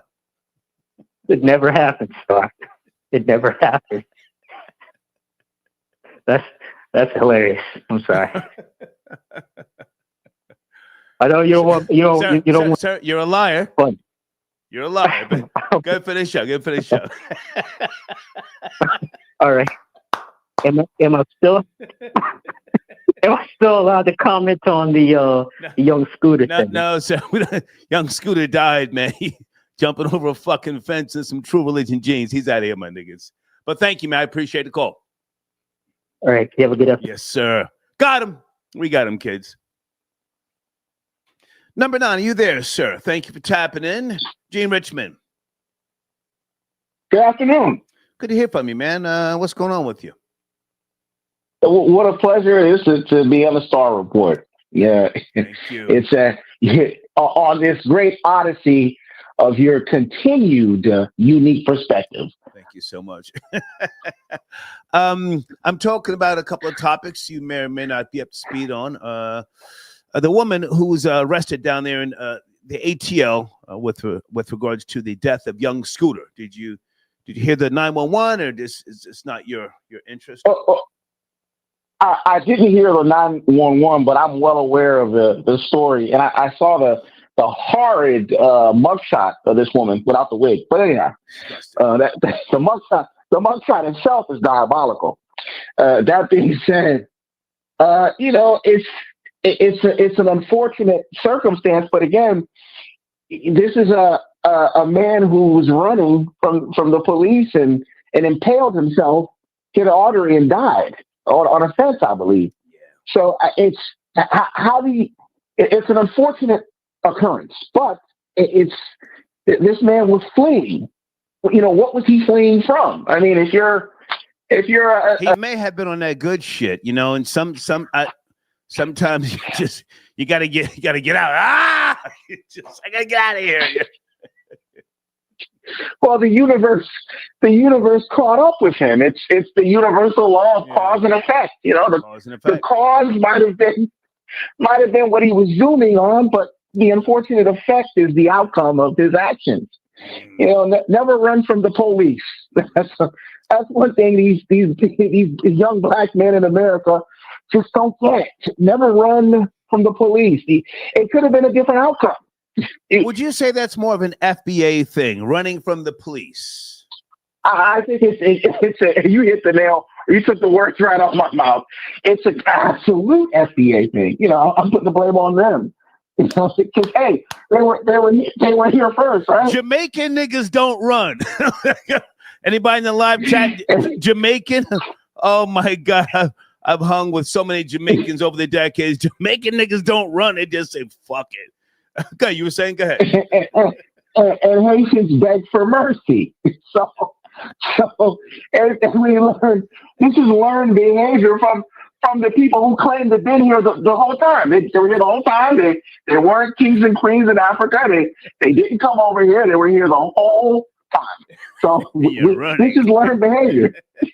This is learned behavior. Hold on a second. Larry P says only FBA run.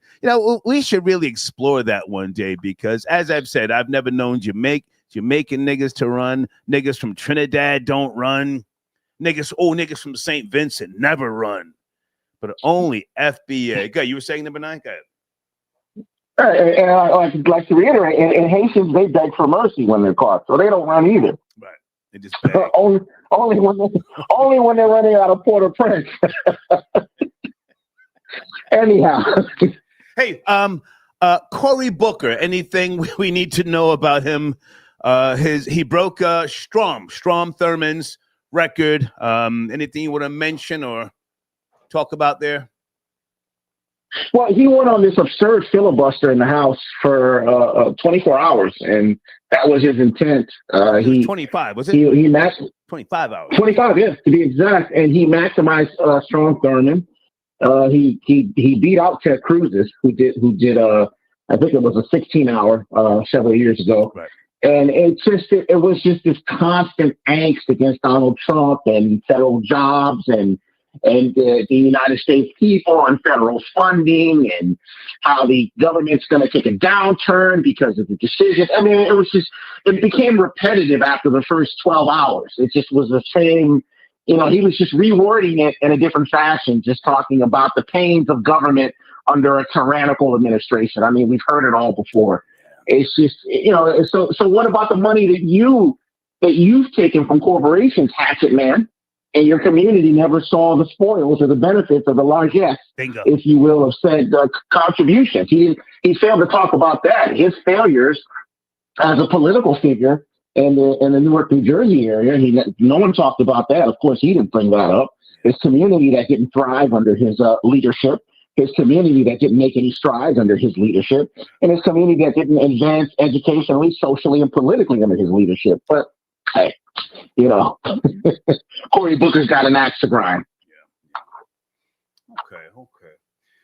I appreciate you, man. I just wanted to, hear your voice, make sure everything was okay. I got your text message earlier. I'm not going to mention that, but I just, just wanted to. Yeah, please do. Did you get the text message? What did you think of that picture? Well, I mean, if you want to put that on the table, but that's not why I said call in. I mean. Well, I know, but I have friends. I just want to let you know that I have friends from different communities. And I wanted to get your take on what you thought of this individual. That's all. Well, I wanted to get your take. Okay, you sent me a text message earlier, and you sent me a picture of a person. Yeah. A little nigga with the lace front. And you said the trans community always showing me love. Now, are they in your DMs? You said they stay in my DMs. On occasion, yeah. I just want to tell you that the universalist nature that I have friends from all walks of life. I have friends from all walks of life.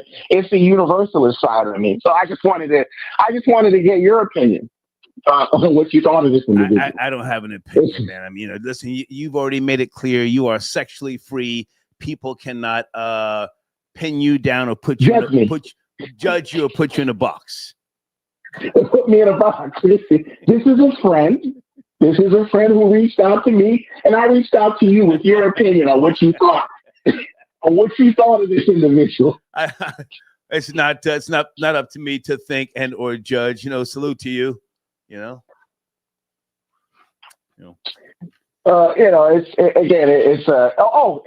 White is still doing horribly at the box office. One of the biggest flops of Disney. Took a tank to the Jason Statham movie, Hardworking Man. I saw that. And that movie had a budget. God, yeah, sir. You saw the film? I saw Hardworking. You saw the movie? I saw Hardworking Man last night on the Free Movie website. Me and Patrick 2.0. Watched that last night. That's the #1 film in America. It kicked Snow White out of the #1 position. I mean, this movie had a budget of $40 million, and Snow White had a budget of over $250 million. And this movie becomes #1. We got the real Dana has sent in a donation. She says 9 was celebrating Trans Day, but want to talk shit. About FBA. LOL. Hash Tether Talks. Tether Talks. I'll tell you this. Let's ask Miss Data. Since she's so profound queen, since she's the queen of the FDA, what's her contention with Jasmine Crockett? Because she didn't sound so favorable on her critique of Ms. Crockett. So I would ask Jada, what's her methodology with her FDA tribal sister, Jasmine Crockett, representative out of Texas? What was that about?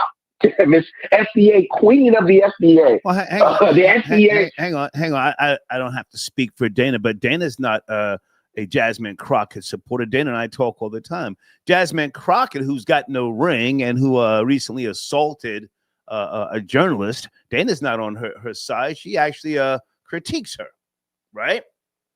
Yeah, but that's my question. Why the harsh critique of her FDA sister? It's FDA or no way, right?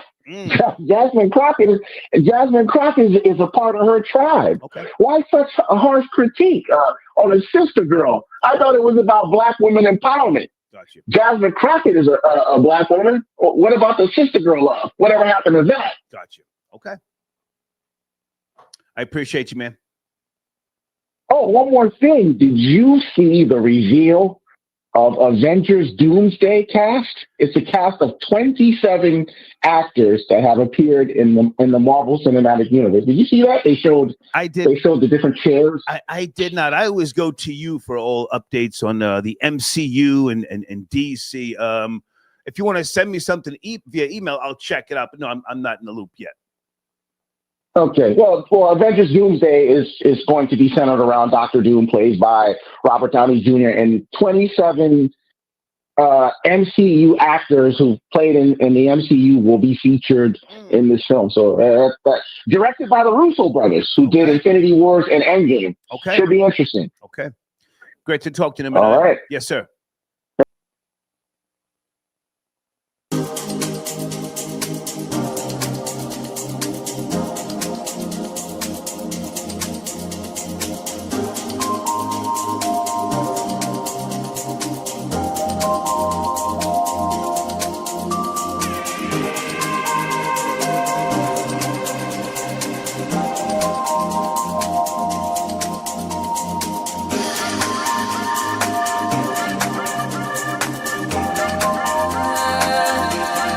Nobody knows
know